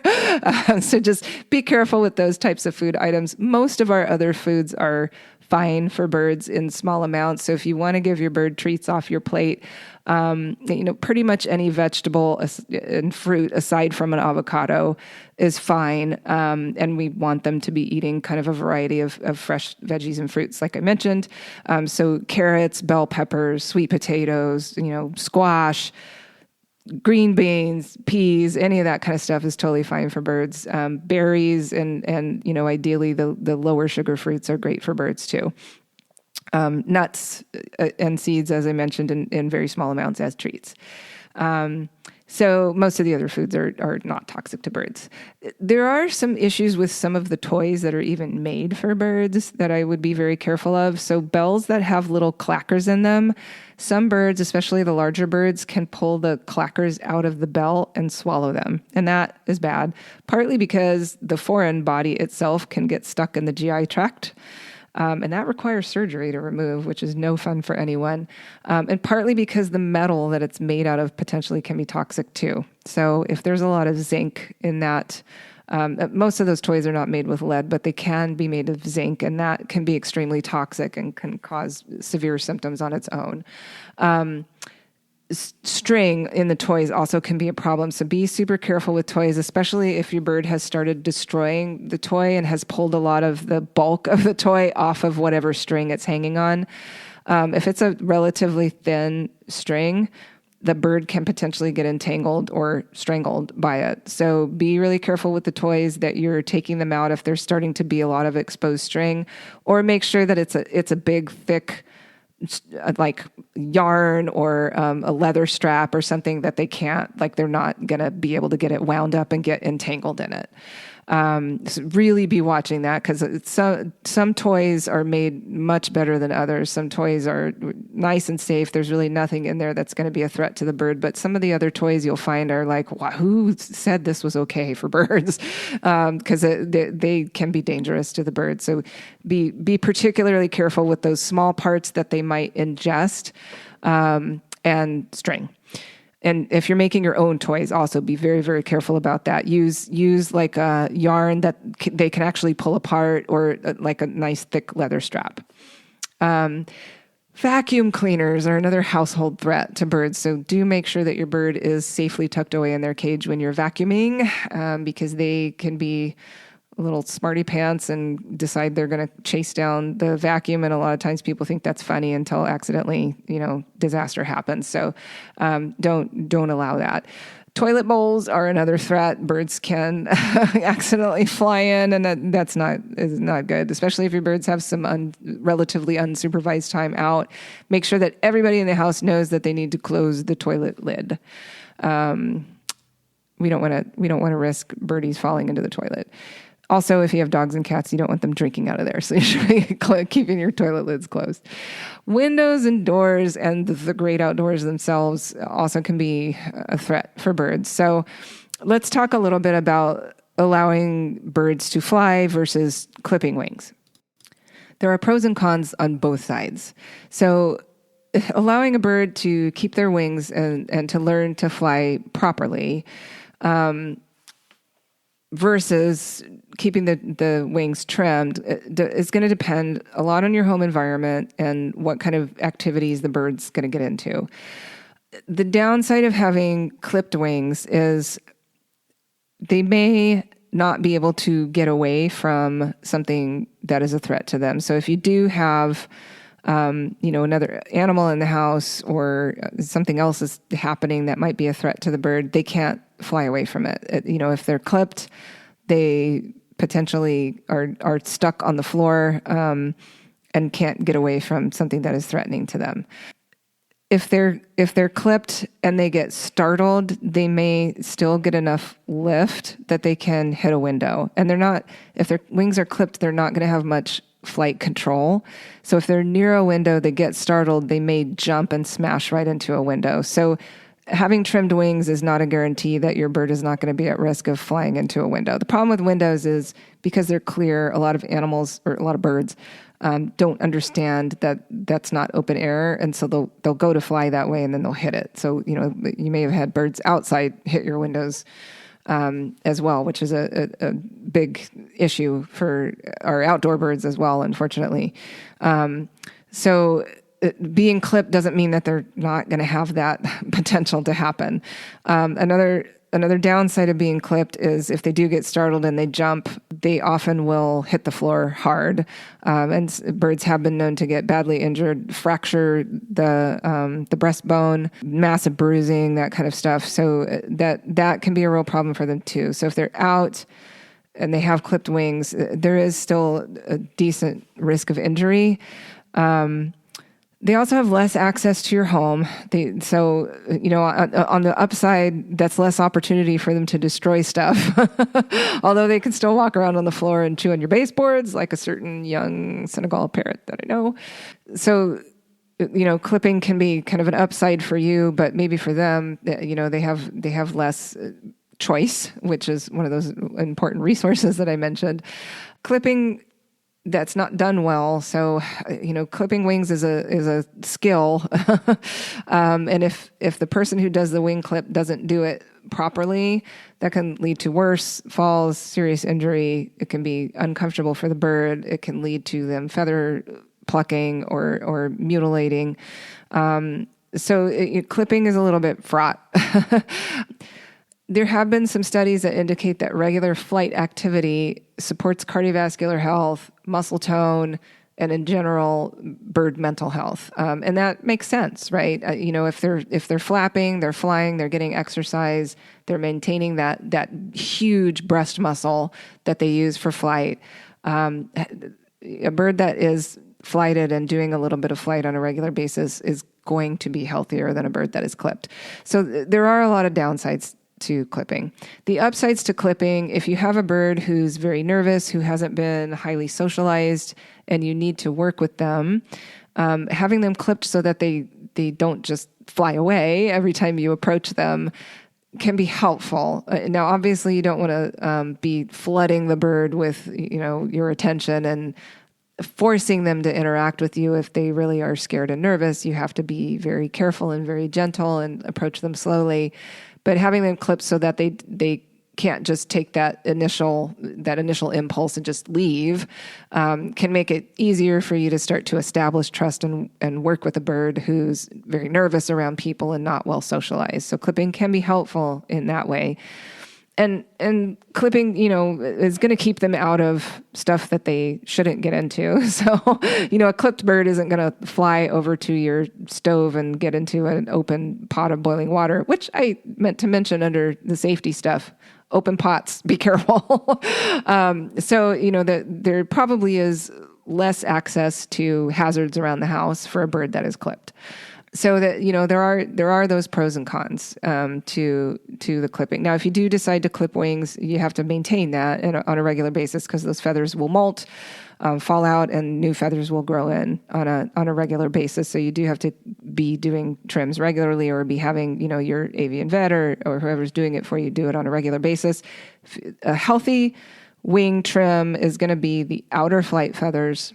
So the ones that are furthest from the body at the tips of the wings, those feathers should be cut pretty short. And typically it's going to be about 5 to 7 of those outer flight feathers that should be cut.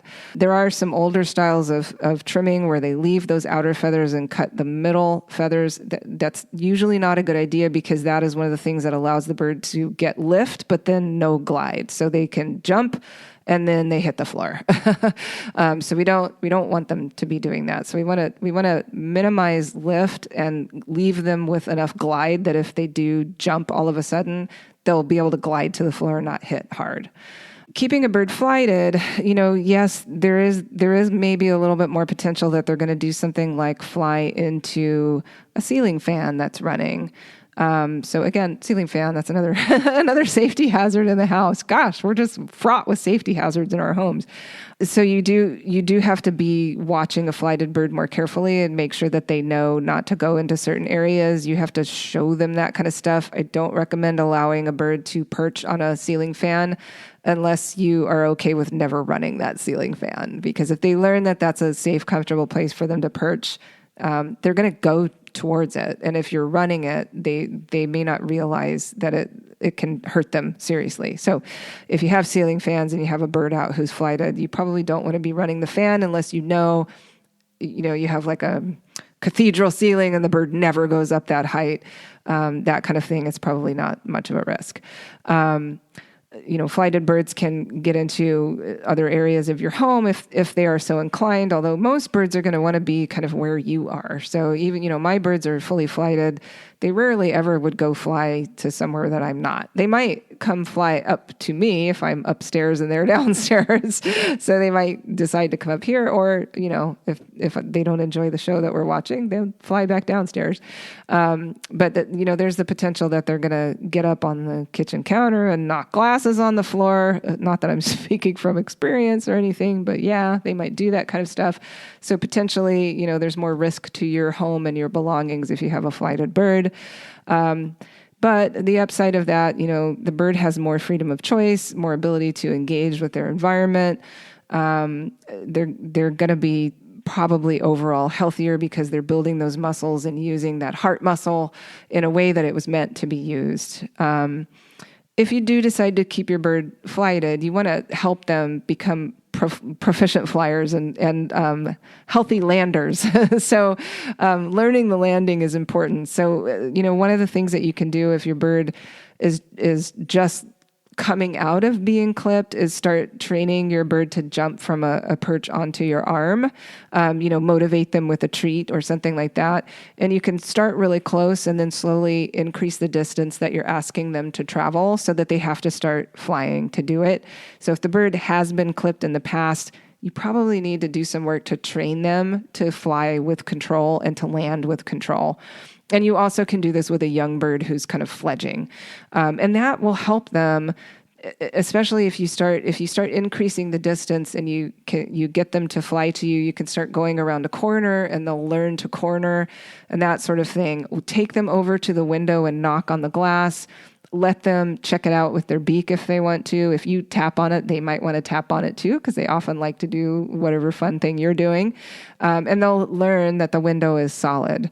You also can put, blinds or curtains there just to make sure that, there's something kind of in the way, but, we want to have our windows open too.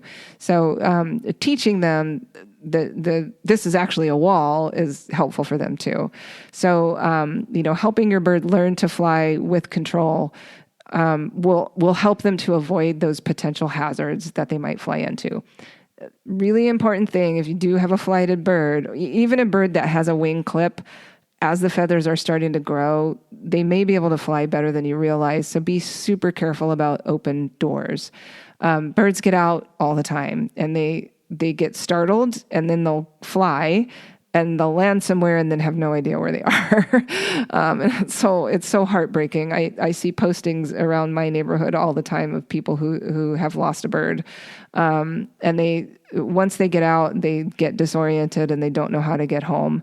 And it can be really hard to recover a bird that has left your house. So be very, very careful about opening doors if you have a flighted bird, and make sure that you're watching them. Make sure if you have visitors that either they know and they're very conscientious about opening and closing the door quickly and keeping an eye on the bird as they do so, or keep the bird in the cage while you have people over. We don't want to risk losing a bird in that way. It's very, very scary and very heartbreaking. And then again, if you're going to be taking them outdoors, you have, a safe enclosed area like an aviary, or work on training them to use a harness so that you can have them on a harness and leash and nice and comfortable and safe. So I want to move on to some bird health stuff.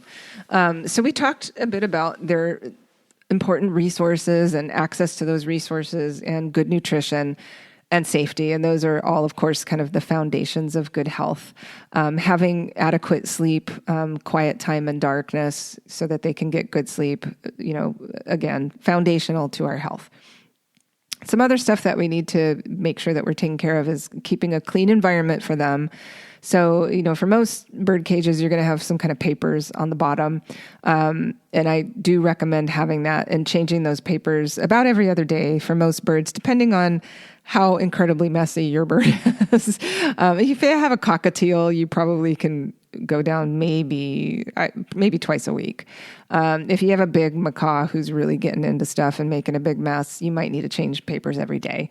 You don't want a lot of droppings accumulating on the bottom of the cage, discarded food, fruits and veggies and things like that are going to allow molds and bacteria to grow, because your birds can be inhaling that stuff. And there's one particular fungus that is really, really bad for birds. It's called Aspergillus, and it is pretty ubiquitous in the environment. And so, little tiny particles spores are kind of everywhere, and we're always going to potentially be inhaling those. But if your bird is exposed to a large amount, then they can get really, really sick, and that mold will actually grow in their airways and it's life-threatening.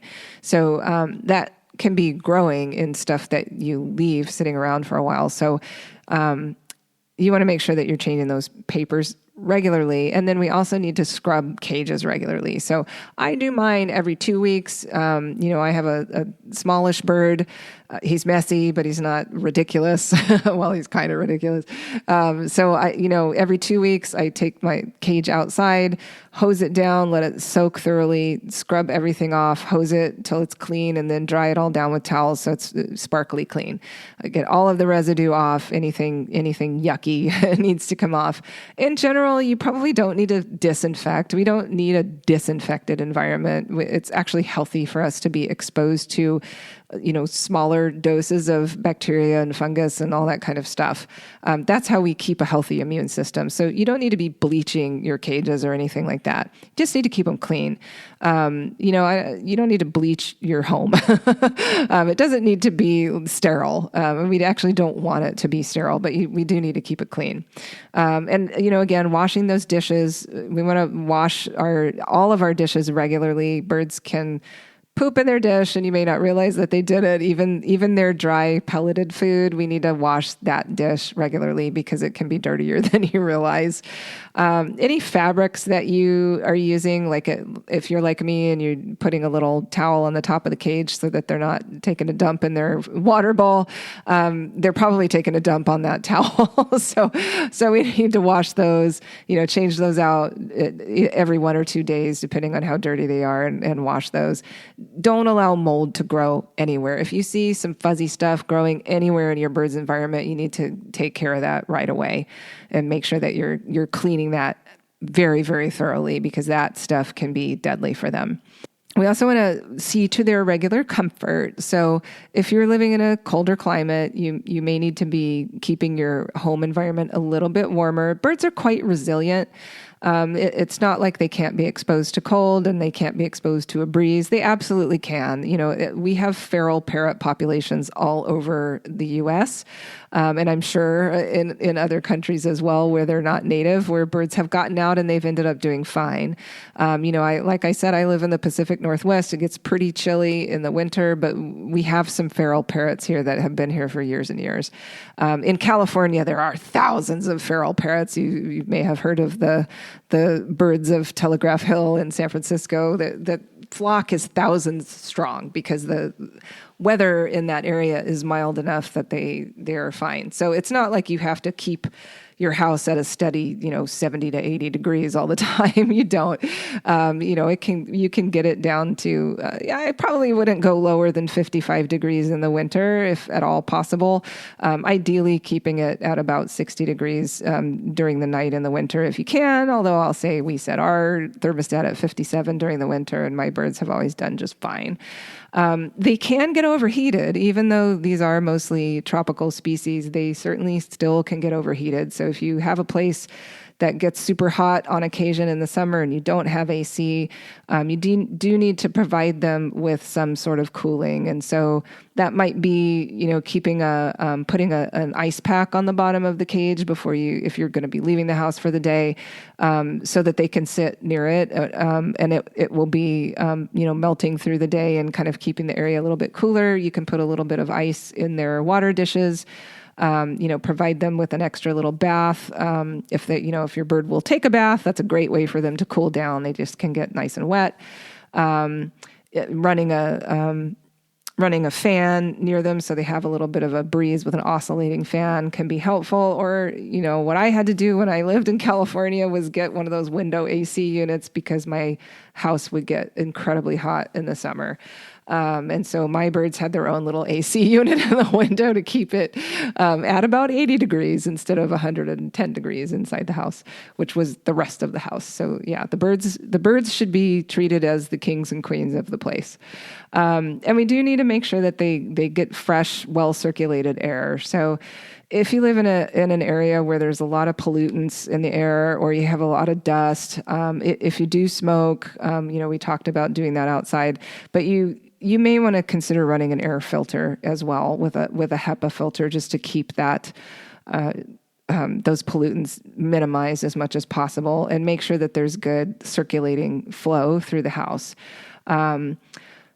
Some birds have powder down, which, if you haven't heard of this, their feathers basically kind of produce an almost powder that when they're preening, they'll get it kind of everywhere, and when you hold them, you'll get powder on you. So you'll have kind of a mark of white powder on you, and this is mainly cockatoos and to a lesser extent in cockatiels, and that can get in the air and actually can cause significant respiratory problems for some people.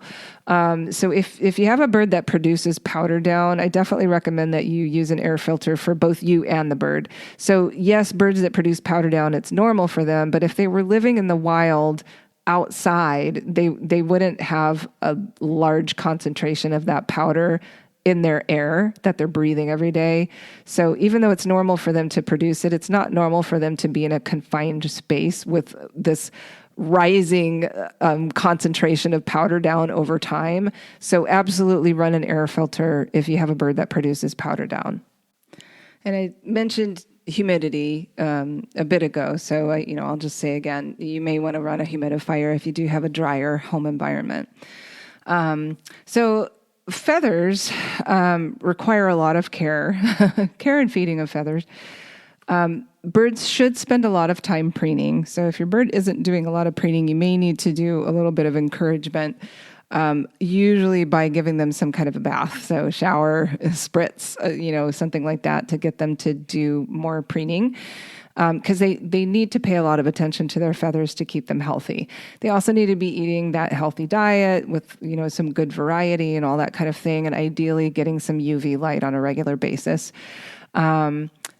For you to help your bird keep their feathers healthy, one important thing is if you use lotions or moisturizers on your hands, make sure that you're letting that fully dry before you touch your bird. If you get those oils on your bird's feathers, it's really bad for their feathers. So be careful that you're not getting that kind of stuff on your bird. Now, when your bird molts, they're going to have what's called pin feathers, and those are the brand new feathers that are still ensheathed in this waxy coating, so they'll come out like a little pin. And those can be a little bit uncomfortable as they're coming in. So birds in the wild that are in flocks will often preen each other. And one of the things that they will do is help each other get at those waxy cuticles that are ready to come off on a feather that's kind of ready to break out of its cuticle, that are like on the back of the head where the bird has more trouble reaching their own feathers. And you can do that for your bird if they'll let you. So if you have a bird who enjoys being scratched and cuddled, you can use your fingernails to kind of gently break up those waxy pin feathers. But you need to do it after that feather has lost its blood supply. So don't try to do that with a brand new one. If it's not kind of crumbling and coming off easily, don't mess with it because it still has a blood supply and nerves in it, and your bird will be uncomfortable. So if your bird is going, stop it, then stop it. But if they're into it and they're like, yes, get it, then you can help them kind of break down that waxy cuticle and pull that off the feathers.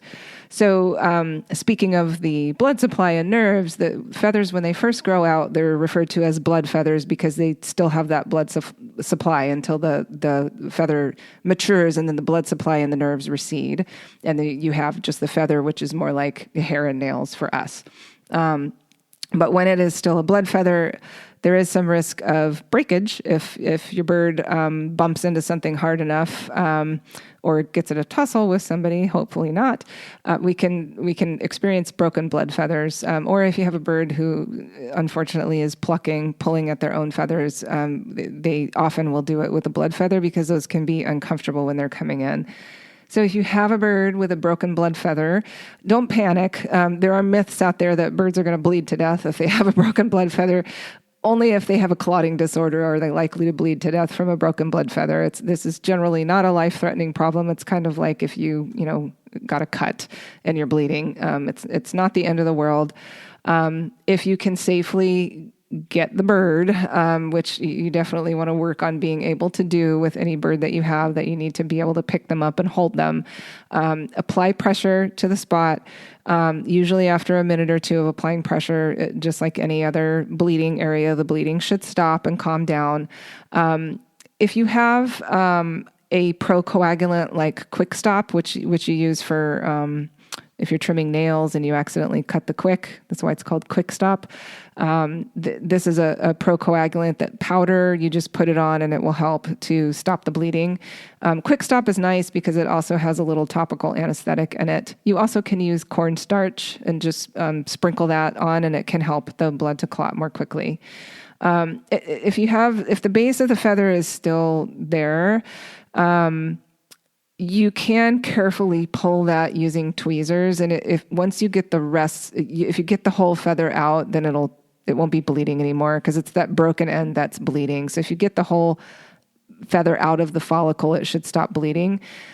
You don't want to do that if it's a primary flight feather. So the flight feathers along the wing are attached to the periosteum of the bone. So you do not ever want to pull those feathers. If ever we have a reason to pull those kind of feathers on a bird, we need to do it under anesthesia because it's extremely painful. You're ripping it out of the bone. So don't do that. Don't ever pull a flight feather. And if you're not sure which ones are the flight feathers, just don't do it. If it's a feather somewhere else that's bleeding, you can try to pull it with tweezers, but you take it at the very base and a quick pull to get it out of the follicle, and you're probably okay to do that. But if it is one of the primary flight feathers, you do not want to do that. If you do have a bird with a broken blood feather and it's not stopping bleeding within a few minutes, or if it repeatedly starts bleeding again, or the bird is chewing at it, you want to go see your vet because that's not normal. It should stop bleeding within a couple minutes, especially if you're able to put pressure on it or put Quick Stop or cornstarch on it. It should stop bleeding like any bleeding wound should stop bleeding. So if it's not, or you're actually seeing the bird chewing at it, you want to take them to the vet and get that looked at. The rest of our skin areas on our birds, nails, feet, and beaks. Let's talk about those. So we talked about having a nice variety of perches. That's super important for foot health and leg health, and also nails because they're going to wear down their nails a bit. But some birds are still going to grow kind of long or very sharp nails that you may need to trim on a regular basis. So if you do need to trim them, so like my bird, his nails just get so sharp. And so when he sits on my shoulder, he just scratches the heck out of me. So I have to trim just the very tips of his nails. So if you are going to be trimming nails, if you want to do it at home, I recommend having your vet teach you how to do it. There are some groomers out there for birds that are quite good. And if you have someone that you really trust that handles your bird in a way where the bird seems very comfortable, that's great. Otherwise, I'd say go to the vet. if you can, have your vet teach you how to do it if you're comfortable doing it at home. You have to learn how to properly hold a bird to do that. And you just need to learn where to do the trim, where it's safe. But I would always have Quick Stop or something similar available so that if you do happen to hit the blood vessel in the nail, you can quickly stop the bleeding. And also, like I said, there's that topical anesthetic in the Quick Stop that helps to not hurt. So regular nail trims may be necessary for a lot of birds. They may not be necessary for many birds. If they're getting a lot of activity and they're wearing down their nails and they're not getting too sharp for your comfort, you may not need to trim their nails. But for a lot of birds, you do. If you have a bird that's getting nails that are so long that they're curling, well, one, you've waited too long to trim. Don't ever let them curl like that, because then they're not perching normally and they're not putting normal pressure on the feet, and they're probably having pretty significant discomfort. So if the nails are getting to the point where they're curling, you need to make sure that you're trimming them more frequently.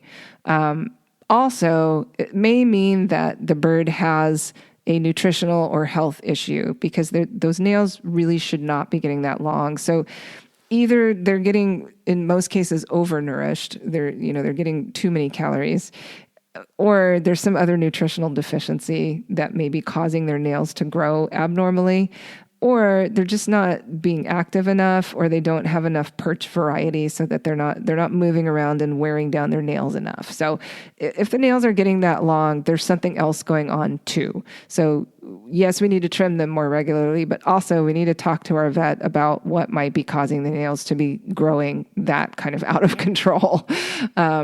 So do be aware those nails are kind of a sentinel for health in a lot of ways. So you need to be paying attention to the underlying cause for that kind of overgrowth.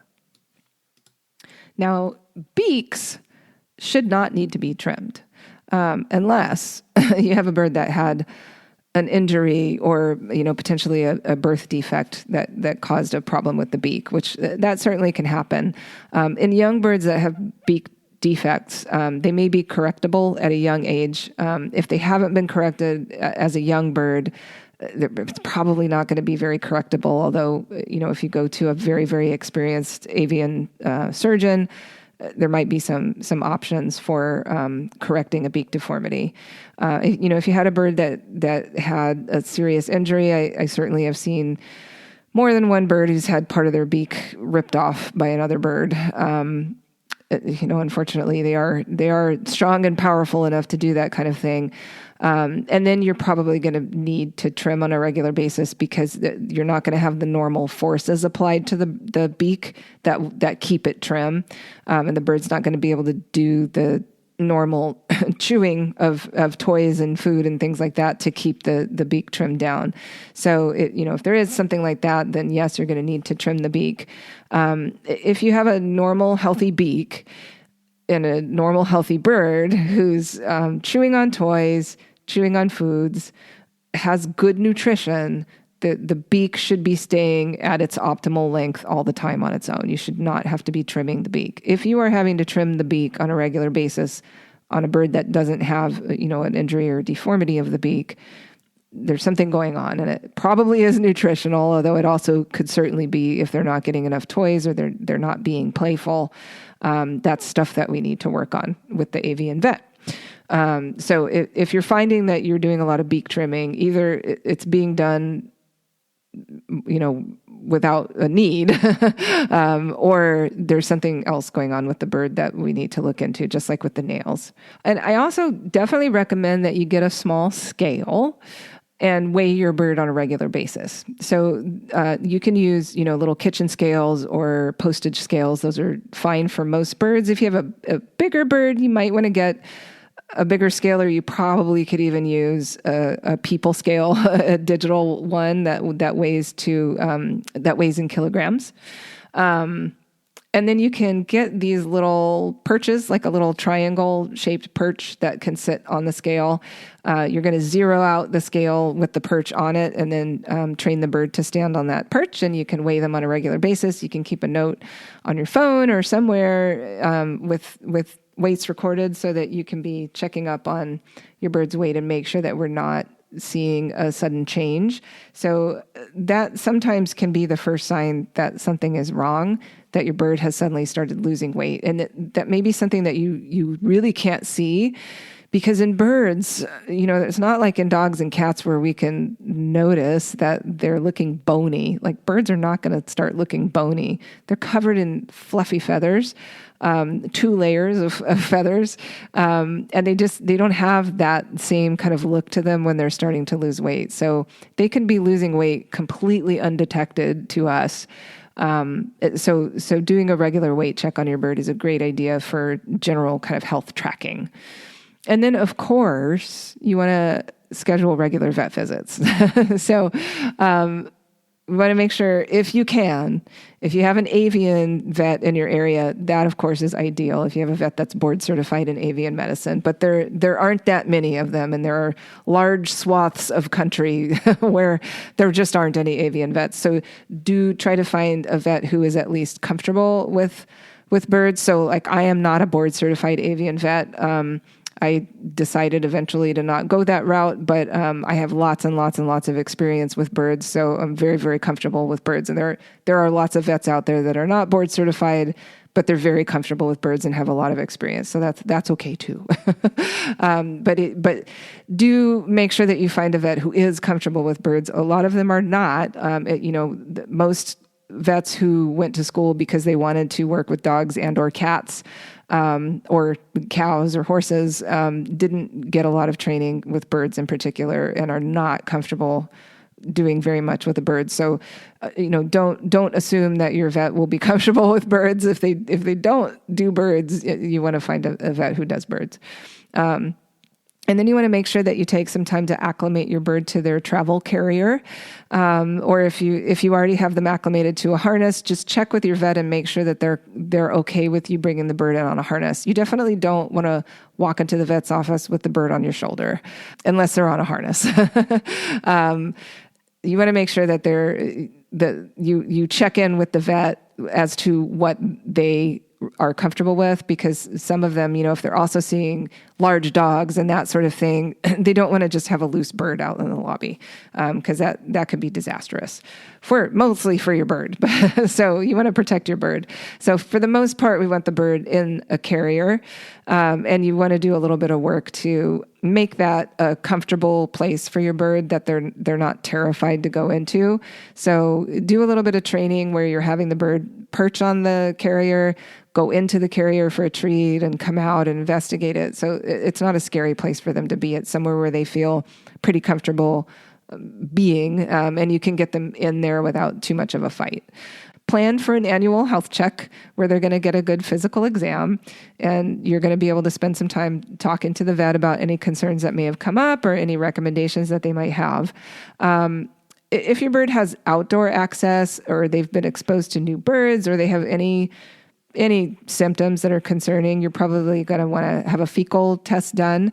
I will say there are a lot of vets that run a fecal culture as part of a regular health check.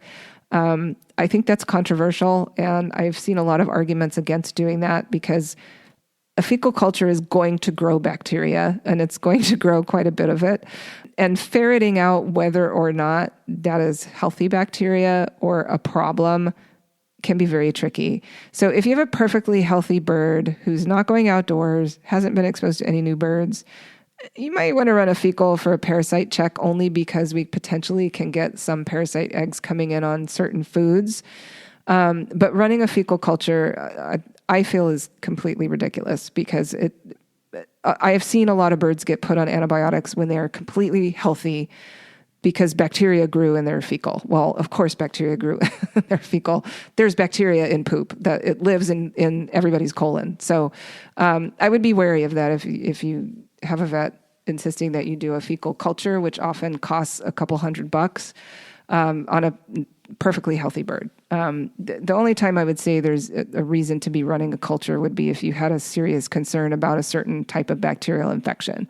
And then we may want to do that. Now doing a fecal test for parasites and doing a fecal smear, sure, that's a great way to check for, roundworms, overgrowth of yeast and that sort of thing. And if you have a sick bird, absolutely, we want to be checking their fecal.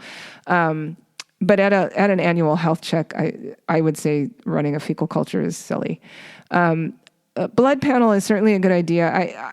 For most birds, I would say every 1 to 3 years, depending on the overall health of the bird and any other concerns that you have, whether they've been exposed to a new bird recently or they have regular exposure if you go to like a bird club where, they do group visits and that sort of thing, or if you take your bird to birdie daycare, you probably want to have lab work done a little bit more frequently.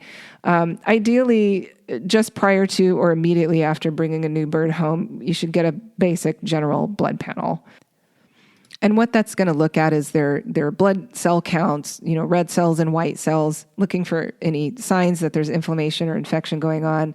That will look at organ function and electrolyte balance and all that kind of stuff. So these types of blood panels are not specific for any certain type of disease in general, but they're looking at a picture of overall immune function and organ function.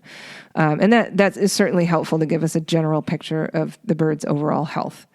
At annual visits, you also can talk about any weird behaviors that have come up, any other, nutrition questions, all that kind of stuff. In general, birds do not need vaccines. There are very few vaccines that are made for parrots. One vaccine that is somewhat common is for polyomavirus. This vaccine needs to be given during the first few weeks of life. So it's not something that you're going to be giving in general. Either the breeder is going to do it or, it's not going to get done. So if you're not a breeder, you're probably not ever going to be doing a vaccine on a bird. The polyomavirus vaccine effectiveness is potentially questionable, and there are potential adverse effects. So even with the polyomavirus vaccine, there are certain species of birds that are highly susceptible to polyomavirus, and it may be worthwhile to vaccinate them, but we don't actually know that the vaccine is that protective. There is another disease in birds called a proventricular dilatation disease. This is caused by a virus. And there is a vaccine that's been under research for several years, but as far as I can find, there is still not a vaccine available. Unfortunately, it is a very devastating disease. That's pretty much it. So you're not going to be getting your bird vaccinated at their annual exams, which is kind of nice. We don't have to worry about doing that. So you don't need to think about that. So your annual exam mostly is going to be the physical exam and discussing any questions or concerns and potentially some lab work. Now, if you do have a sick bird, you definitely want to get to the vet quickly. So I'll talk about some signs of illness in birds. This is definitely not an exhaustive list. So if ever you think that there might be something wrong, give your vet a call, schedule a visit, get them in. If you think there might be something wrong, there's a good chance that there is. So in general, any sudden change in activity level for more than a day can be worrisome in a bird. If they have just completely shifted what they're doing and it's a pretty sudden change, that usually indicates something is wrong. Severe lethargy, so a bird that is sitting fluffed and inactive for a long period of time, or they're sitting at the bottom of the cage or at a low perch where they don't normally sit, and they look fluffed. They're tired. They're sleeping at a time when they don't normally sleep, or for a lot longer than they normally sleep. That's not normal. Especially if you come home and you find your bird at the bottom of the cage and they're just sitting there not moving. They need to go to the vet really fast. A bird that's not eating for even just one day, that's just not, their metabolism is way too fast for that. So that's not normal. If they're refusing to eat, something's wrong. Regurgitation. So birds don't have exactly the same type of vomiting that mammals do. So we do call it regurgitation in birds. They will regurgitate for fun because this is how they feed their babies, and they will also feed their mates this way. And they will try to feed us this way as a show of affection. So you may get used to seeing this if you have a bird who tries to regurgitate to you. And if they're doing it when they're acting completely normal and they're being cuddly and they're being really interactive with you, then that's okay. But if they're regurgitating and they're just sitting in their cage and they're not eating well and they're just sitting there bringing up food, that's not normal and they're probably sick. So this may happen if they ate a whole bunch of something that they've never eaten before, and they may do it once and then, a few minutes later they're acting fine, and that's okay. But if they're doing it repeatedly, or they do it and they're also not eating that day, or they're regurgitating and they're also fluffed and sitting at the bottom of the cage, they need to go to the vet. Diarrhea also this can be a tough one to recognize in birds because their droppings are liquid. So droppings, I'm going to go over what a dropping looks like. There are three components to bird so-called poop. There is the fecal material, which is usually going to be a brown to maybe greenish.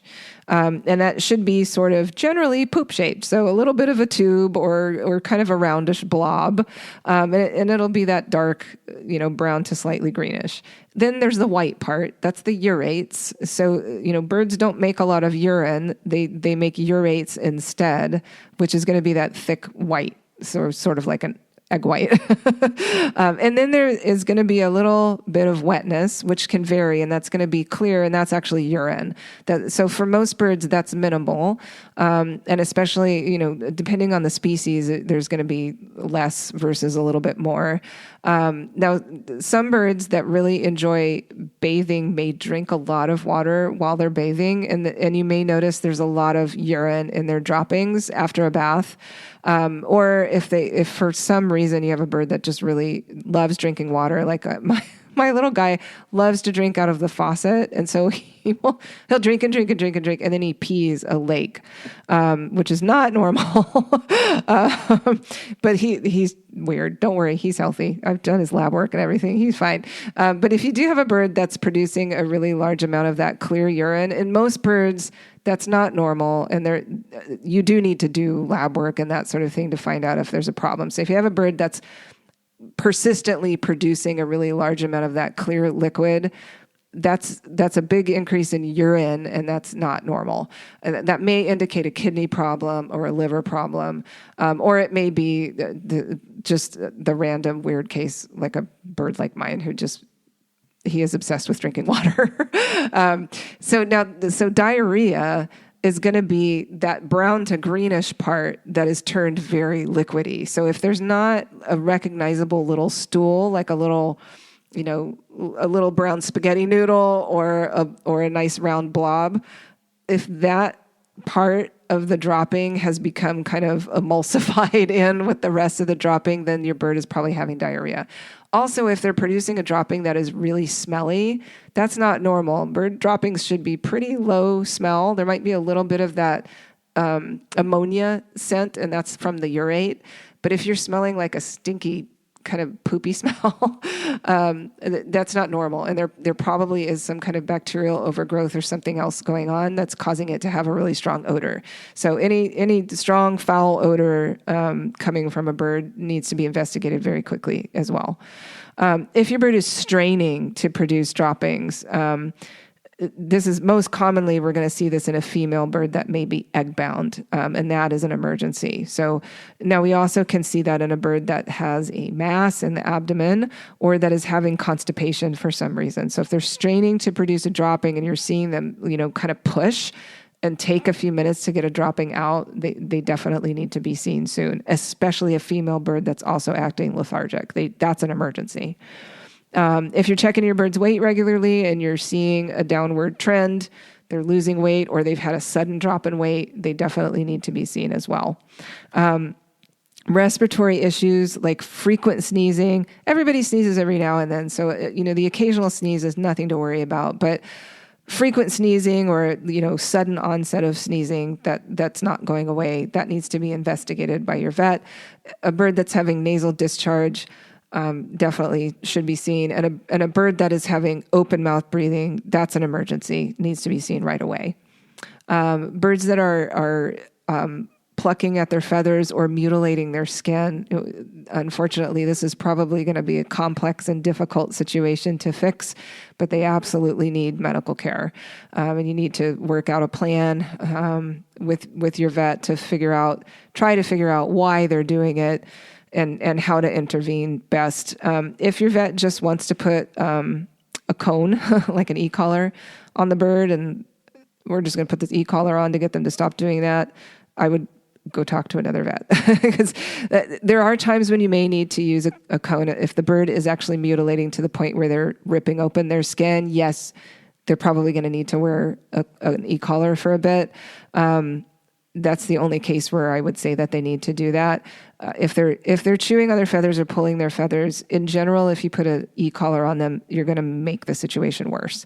So you definitely want to make sure that you're talking to a very bird savvy vet who can work on trying to figure out the cause of the picking or plucking or mutilation and work on a treatment plan to help the bird get out of that state.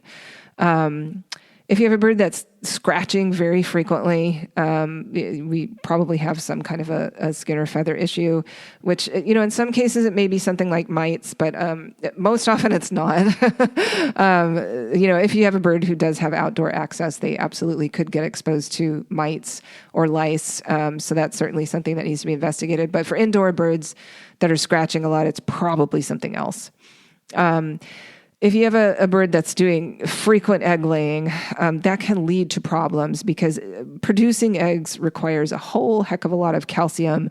And a bird that is producing a lot of eggs is going to start leaching calcium out of their bones and potentially get low enough on calcium that they start having neuromuscular dysfunction. So we need to talk to the vet about how to get them out of a cycle of laying eggs if they're laying a lot of it. They lay one or two. It's not the end of the world, but if they're laying egg after egg after egg, that can be a real serious problem. So you may come to a point in your bird's life where you have to give them medication. I hope that you never will. I really hope. But there's certainly a possibility. So I recommend acclimating every bird to a syringe. So most medications that we're going to give to birds are going to be a liquid medication. Really hard to give them pills. So in general, we're using medications that come in a liquid, or we're getting them from a compounding pharmacy that will make them into a liquid.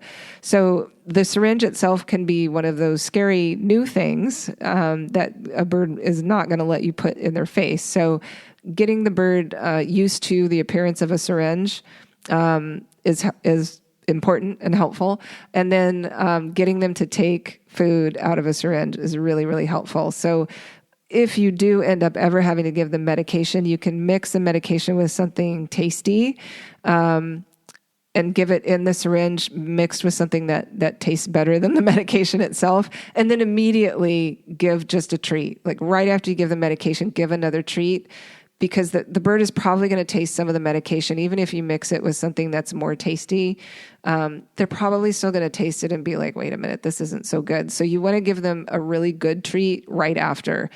So if you're medicating a bird, this is when they get to have the best treats of their whole life.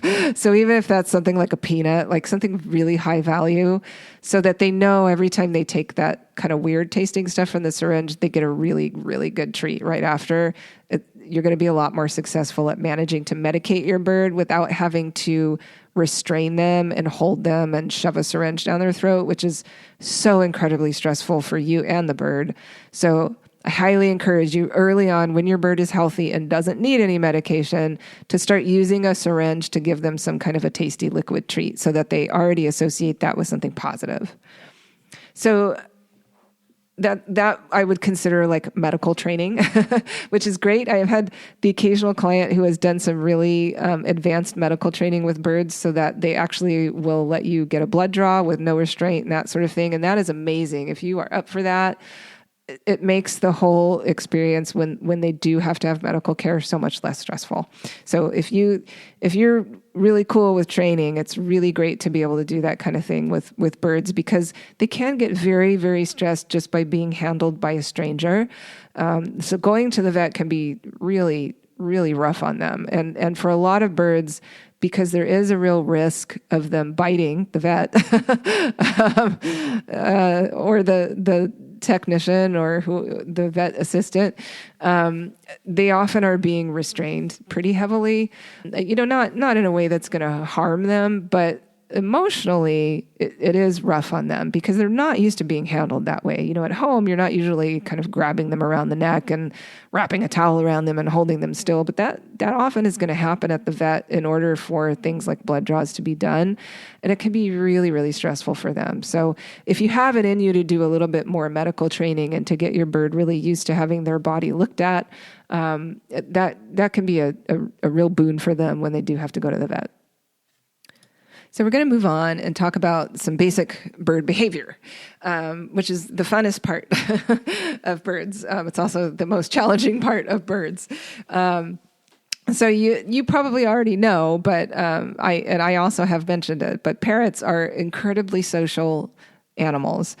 Depending on the species, they may live in flocks of, maybe 10 or 12 birds to thousands of birds. So and even outside of the flock, they potentially will spend time around other birds, either, other flocks of the same species or different species. So a lot of the places where they go for resources in the wild, they would encounter other species of birds, and even, other animals. So they're very, very social, and they are sort of built to have a lot of interaction. They're also built to solve problems in their environment, so they're very smart. They're quite emotional animals. So in order to have good mental health, they do need to have a lot of social interaction, and they need to have a lot of mental engagement on a regular basis. So like I mentioned, we want to have a generally reliable kind of daily routine with a lot of variability in there for them to have fun stuff and mental stimulation. So they can do a lot of learning from observing and from direct teaching and training. So doing some structured training with them is really helpful, especially early on when you're kind of establishing that initial relationship with the bird. Doing some specific training is important and helpful. Having access to some taller perches, so higher up, can help birds to build confidence and feel safe. But it is not equal to dominance. So there's a myth out there that allowing a bird to be perched higher than you are makes them think that they're dominant to you. That is not how birds' social structure works. And it doesn't make any sense at all. So allowing your bird to be on your shoulder does not mean you're allowing them to be dominant to you. But it does depend on the bird whether or not that is safe to do. So if you have a bird who has an established pattern of biting, you probably don't want them on your shoulder. So I have adopted birds who were being rehomed because they were constantly biting. Those were birds that I never felt confident having on my shoulder. Now, my bird that I currently have, who's 25, I've had him since he was 3 months old. He's always been a shoulder bird. He will always be a shoulder bird. I trust him to not bite me, although he has bitten me on occasion. He's a bird. It happens. But overall, he's a trustworthy bird, and I trust him on my shoulder. This is going to be a relationship that you will have to establish with your bird, and it's going to vary with every individual bird. So whether or not that bird is okay to be on your shoulder, it's going to depend on the bird and whether or not you trust him to keep you safe. But it has nothing to do with dominance. So if your bird decides they're going to sit on your head, if you're comfortable with having them on your head and you trust them to not take a dump on your head, that's okay to do. I let my bird get on my head sometimes. But it doesn't mean that they're not going to pay attention to you. One of the most important things that you want to establish when you first get a new bird is that they will happily step up for you. So as far as training, if you do no other structured training, do that one thing. Train the bird to step up for you. This is going to solve so many problems. I can't tell you how many times I've had a bird come in for an exam that has never been trained to step up and is not used to being handled. And we end up having to chase the poor thing around the exam room just to try to get them in my hands. Where if they're used to stepping up when you say step up, and they are comfortable stepping up and they associate that with something positive and fun, and a bond with people, then it's going to be no stress at all for them to step up on your hand. And then when you need them to, for some reason, like, someone's at the door, I need to go put the bird away for a minute, or, someone's just gotten injured. I need to rush. You don't have to struggle to get your bird. If you ask them to step up, they'll step up for you. You want your bird to have a really good, strong step up response.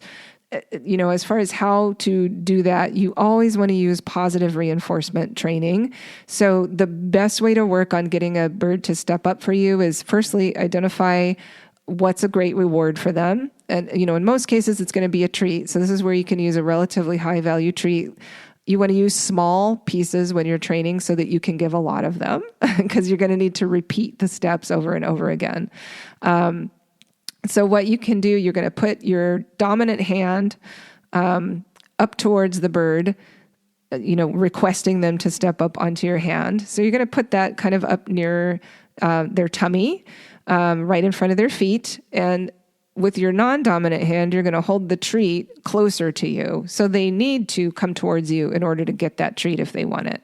So, and you're going to take this in little baby steps where you're waiting for them to make a little bit more of a step each time. So they may initially just reach forward and try to get the treat. You want to hold the treat a little bit out of reach so that they hopefully will push a toe out towards your hand. And if they do that initially, you're going to give them the treat.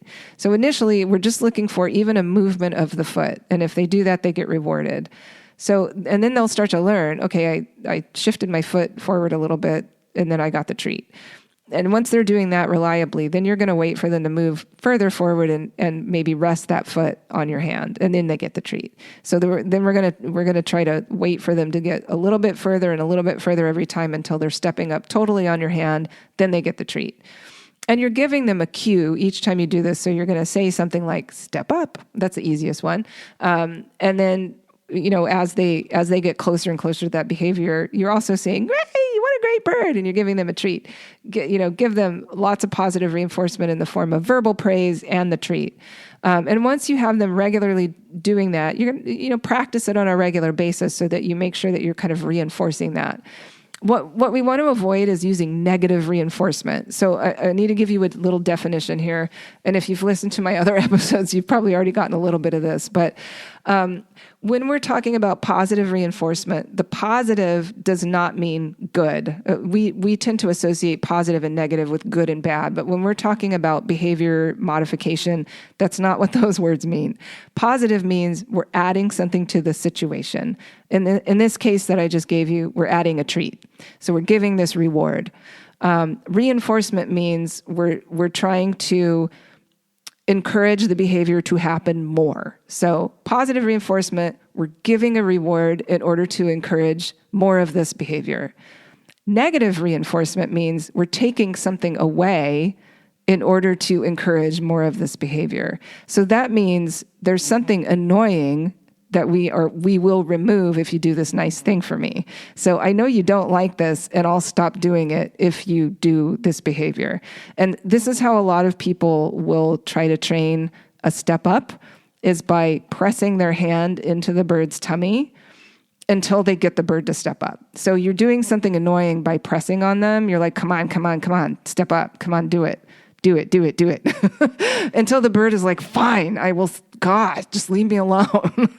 That's negative reinforcement. And that's not great. It's not horrible. It's not like you're doing something really awful and bad to the bird, but you're not establishing trust and bonding and building a positive, well, now I'm using the word positive in the good way, building a good association, a happy association with stepping up for you. What we want is for the bird to step up for you because they know that it's a good thing to do, not because you're annoying them so much that they're trying to just get you to stop pushing on them.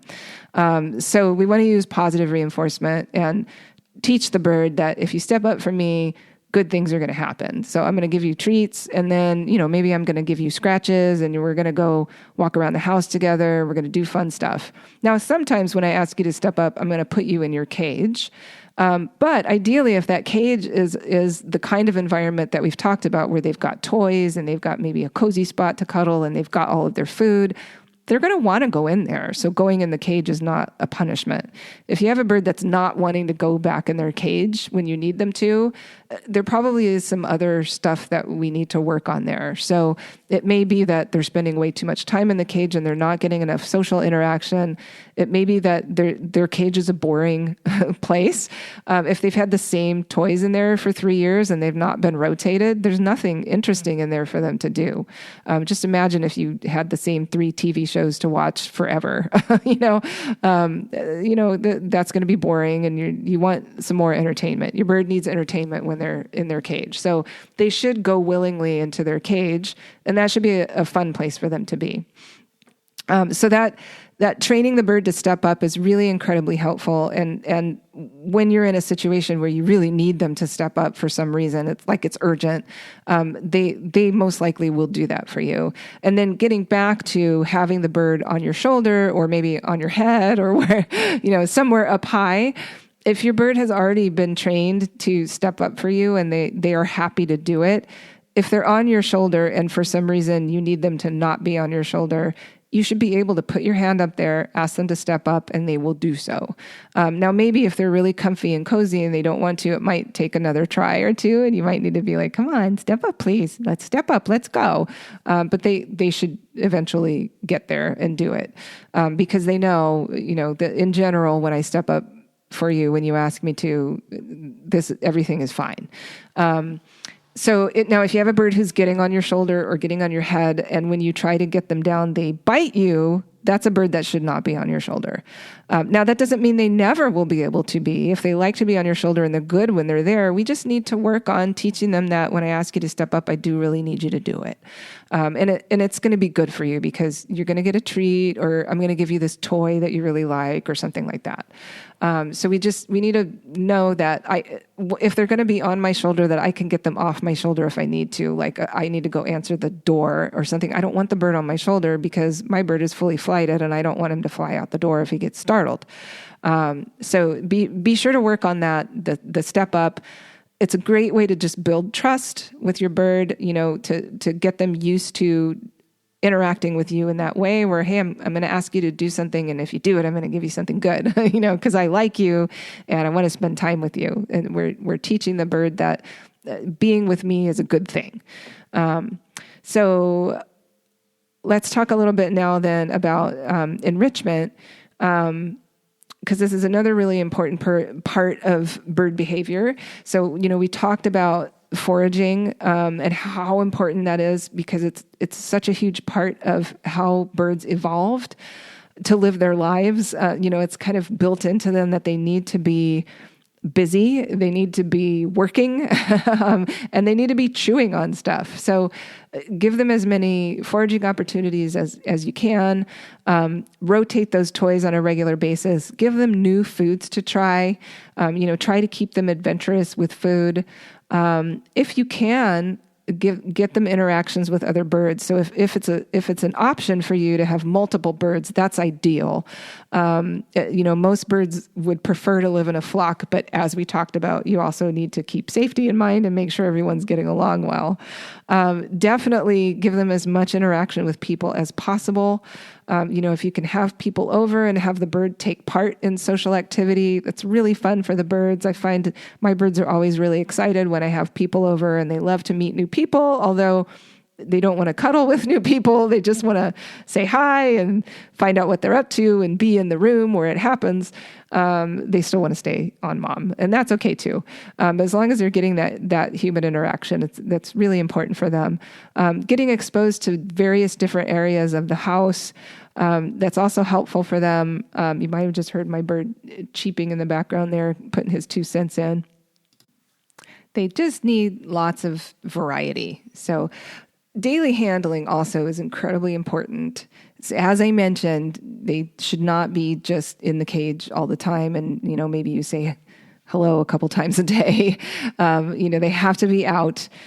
They need to be interacting with you directly as much as you can. Lots of regular handling is super, super important.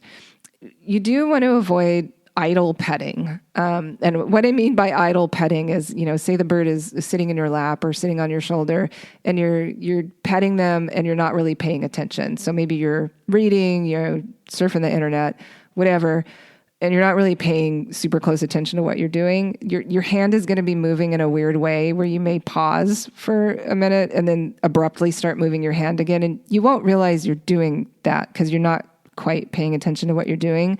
But it can become very agitating to the bird, and that can lead to bites. So be really careful not to engage in idle petting. Either you're paying attention to what you're doing and you're giving the bird pets, and I'm going to talk about how to pet your bird in a minute, or just don't. But don't let yourself do the idle petting because that can become agitating to the bird because you're moving in a weird way, and they can't predict what you're going to do, and that can lead to a bite.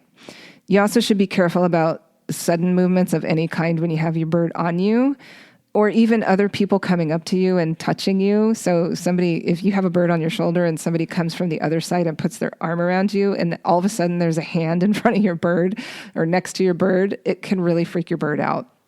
So be really careful about that. If you have your bird on you, make sure anyone coming up to you is aware the bird is on your other side. I have had that happen before. So sudden movements can really startle your bird, or if you plop down on the couch and a pillow wiggles behind you, it can startle your bird. So just be aware when you have your bird on you, you may need to move a little bit differently and just be a little bit more aware of your surroundings. I'm going to talk a bit about body language, and then we're going to move on a bit to some of the sort of unwanted behaviors that birds can get into. So recognizing body language is super important and super hard, especially in birds. So, obviously they're covered in feathers and then they have this hard beak. So their facial expressions harder to read than in a mammal. Like I said, we're pretty bad at it even with dogs and cats. We tend to be worse at it with birds, but birds do have some ways of expressing body language that we can sort of attune ourselves to. So they use their feathers a lot, especially the feathers around the face and the head. If you have a bird that has a crest, then you'll get a little bit of an extra alert to when they're excited about something because they'll raise their crest. Birds that don't have a crest, though, often will lift the feathers on their head anyway. So you'll see this kind of lifted cheek feathers or feathers over the eyes on the forehead. A bird that's really excited or possibly aggressive may lift those feathers. A bird that's potentially aggressive may also lift the feathers right over the shoulder. They're like little epaulets. So if you have a bird who's fluffing up the facial feathers, crouching forward and maybe lifting the shoulder feathers and looks tense, that is a bird that's possibly going to be aggressive with you. So that's definitely something to watch for. Now, a bird that's kind of fluffed up and has the head in a neutral position and maybe standing on one foot, they might be on both feet or maybe one foot tucked up.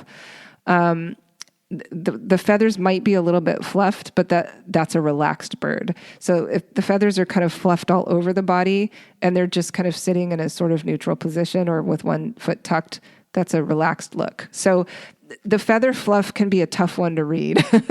So it's something that you want to kind of get used to and watch what your bird is doing and what areas of the face or head they're fluffing, because that can be a different signal. So they'll often fluff, like I said, those around the shoulders and right around the cheeks when they're feeling kind of aggressive, and they might bite you. So you want to be careful about that.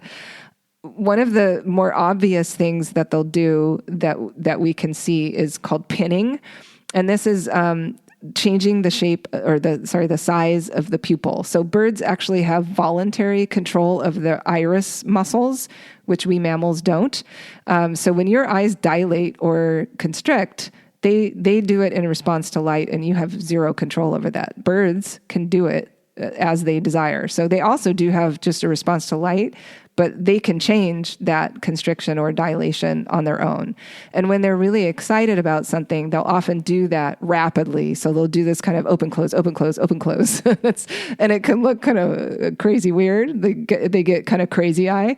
But usually when they're doing that, they're really excited. Now, in some cases that can be a prelude to aggression, unfortunately. So if it's a bird that's really tense that's doing that, you want to be careful to kind of de-escalate the situation.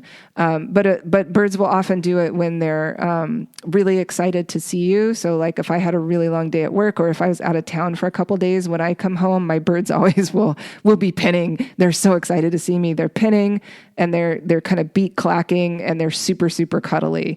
So a bird can be pinning when they're really happy, excited, or when they're maybe going to be aggressive. So, but definitely pinning is a sign of excitement. So it's something to be watching for. And then just make sure that you are reading the rest of the body language. And if they look like they're tense and they're kind of leaning forward and maybe starting to lunge at you, you need to back off and try to calm the situation, whatever's going on that's making the bird act that way. We want to tamp everything down. But a bird that's doing it, that's like fluffy, beak clacking or smacking, or maybe tongue waggling, especially in the bigger birds, they'll kind of stick their tongue out. This is typically telling you they're interested, they're friendly, they're happy to see you, and they want more interaction with you. If they're, some birds will do kind of hopping, or even dancing, and this is playful and fun, and we can definitely have a good time with this. This is a bird that's having fun, and we definitely want to encourage that. Beak grinding is something that a lot of birds will do when they're very relaxed. So if your bird is just kind of sitting and they're a little fluffy, they got a foot tucked in, and they're just grinding the beak, sounds a little weird. In some birds might sound a little nails on chalkboard, but usually it's not super high pitched like that. It's just this kind of low grind. And that's a happy, relaxed bird. So that's I kind of think of it sort of like purring in a cat. And of course, a lot of birds will tuck in their head under the wing, to sleep and rest. So if they're fully tucked in like that, don't disturb them. Then we definitely want to let them sleep if they need to sleep.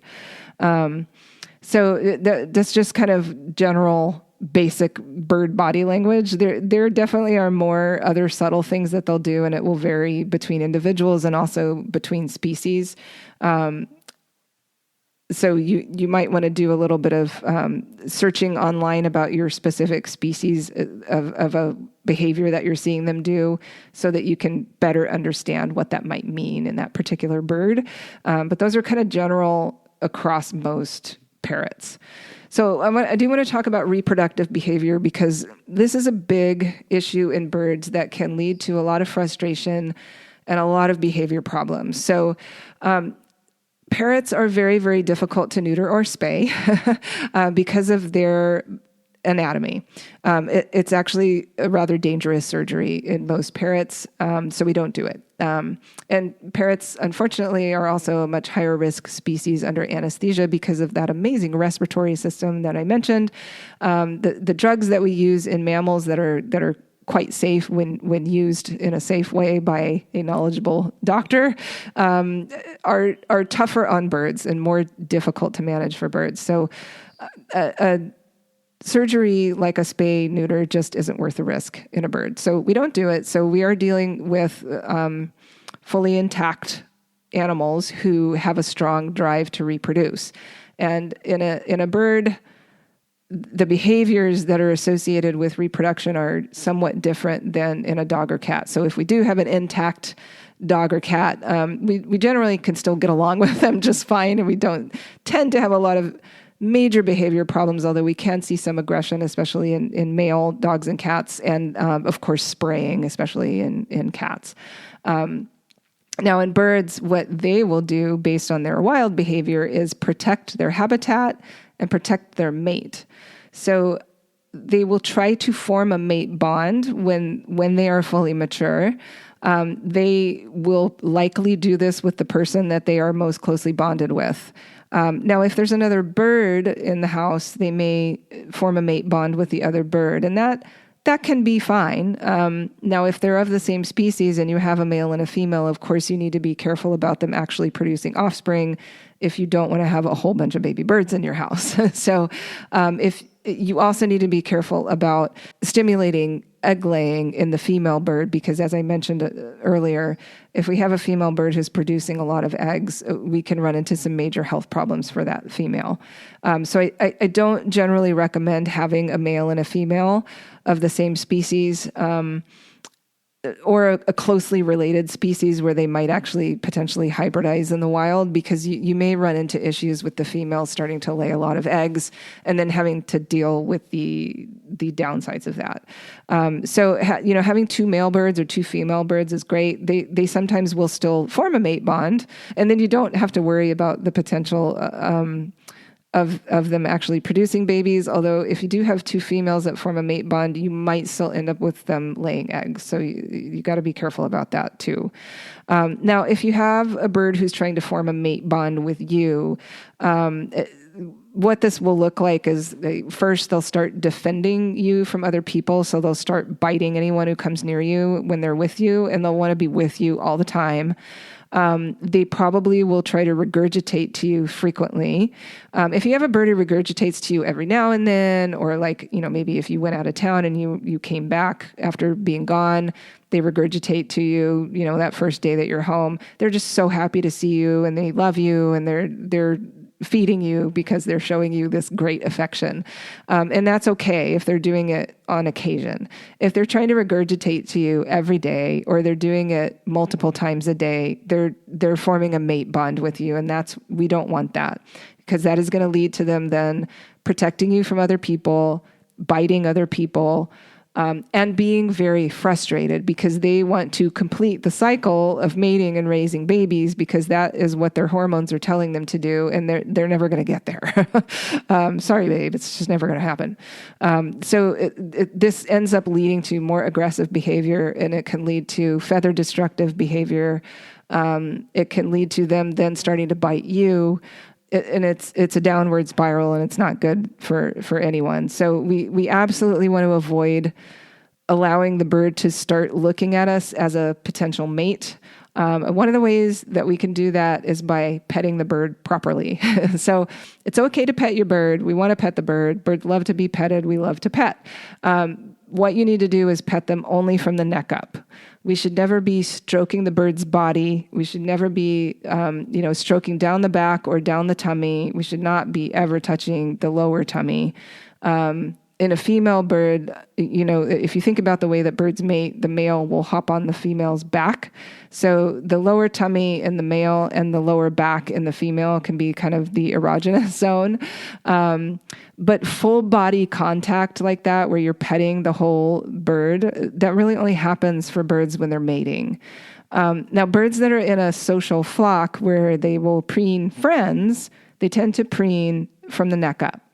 So, and that part of that is they're helping to take care of those pin feathers that are in an awkward spot where a bird can't reach on their own. And they also in the wild, if they're being exposed to lice and mites and things like that, having a friend preen you is really helpful for getting them off of your head and that sort of thing. The rest of the bird's body, they can reach easily on their own. So they don't need someone to preen them. And so that's not really a part of social preening.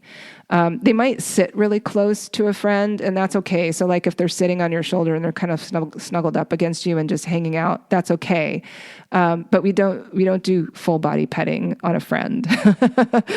That's inappropriate. So we want to give scratches from the neck up, and that's totally fine. And that's a friendly bonding behavior that you can do with your bird. But do avoid petting the rest of the body. Any kind of stroking, that's out.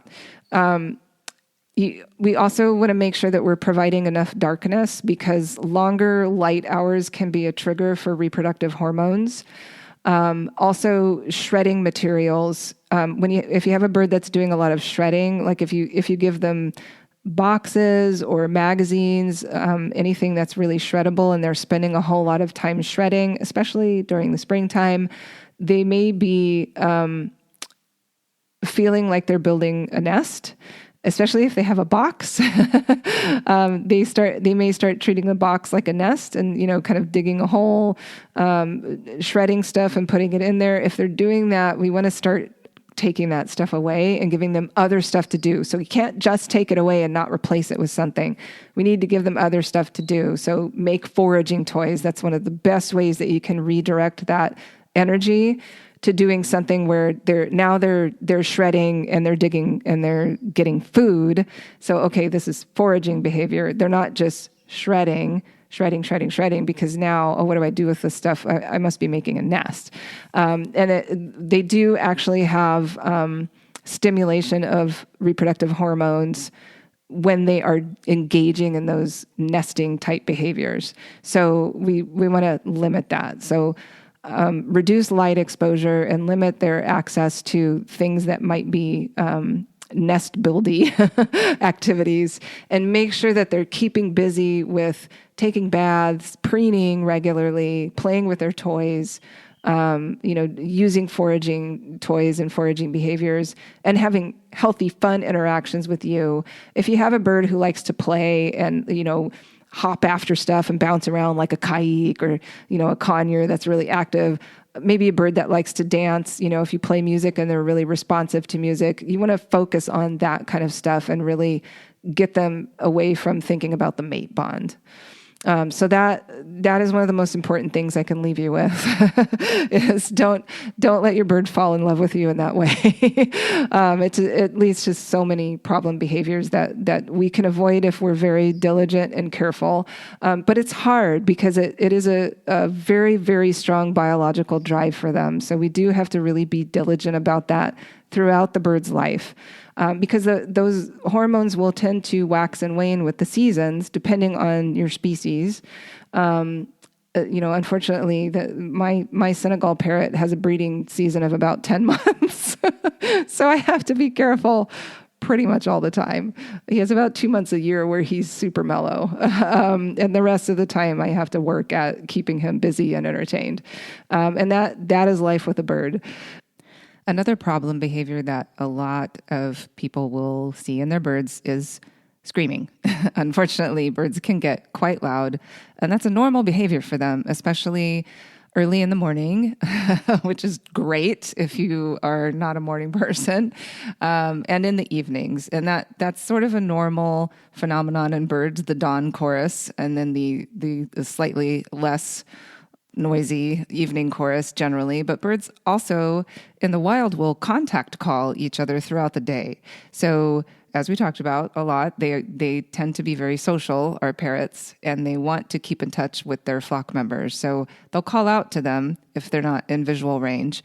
And birds living in our homes, if we don't respond as they're expecting, they'll call louder and they'll call more frequently in order to get our attention until we respond.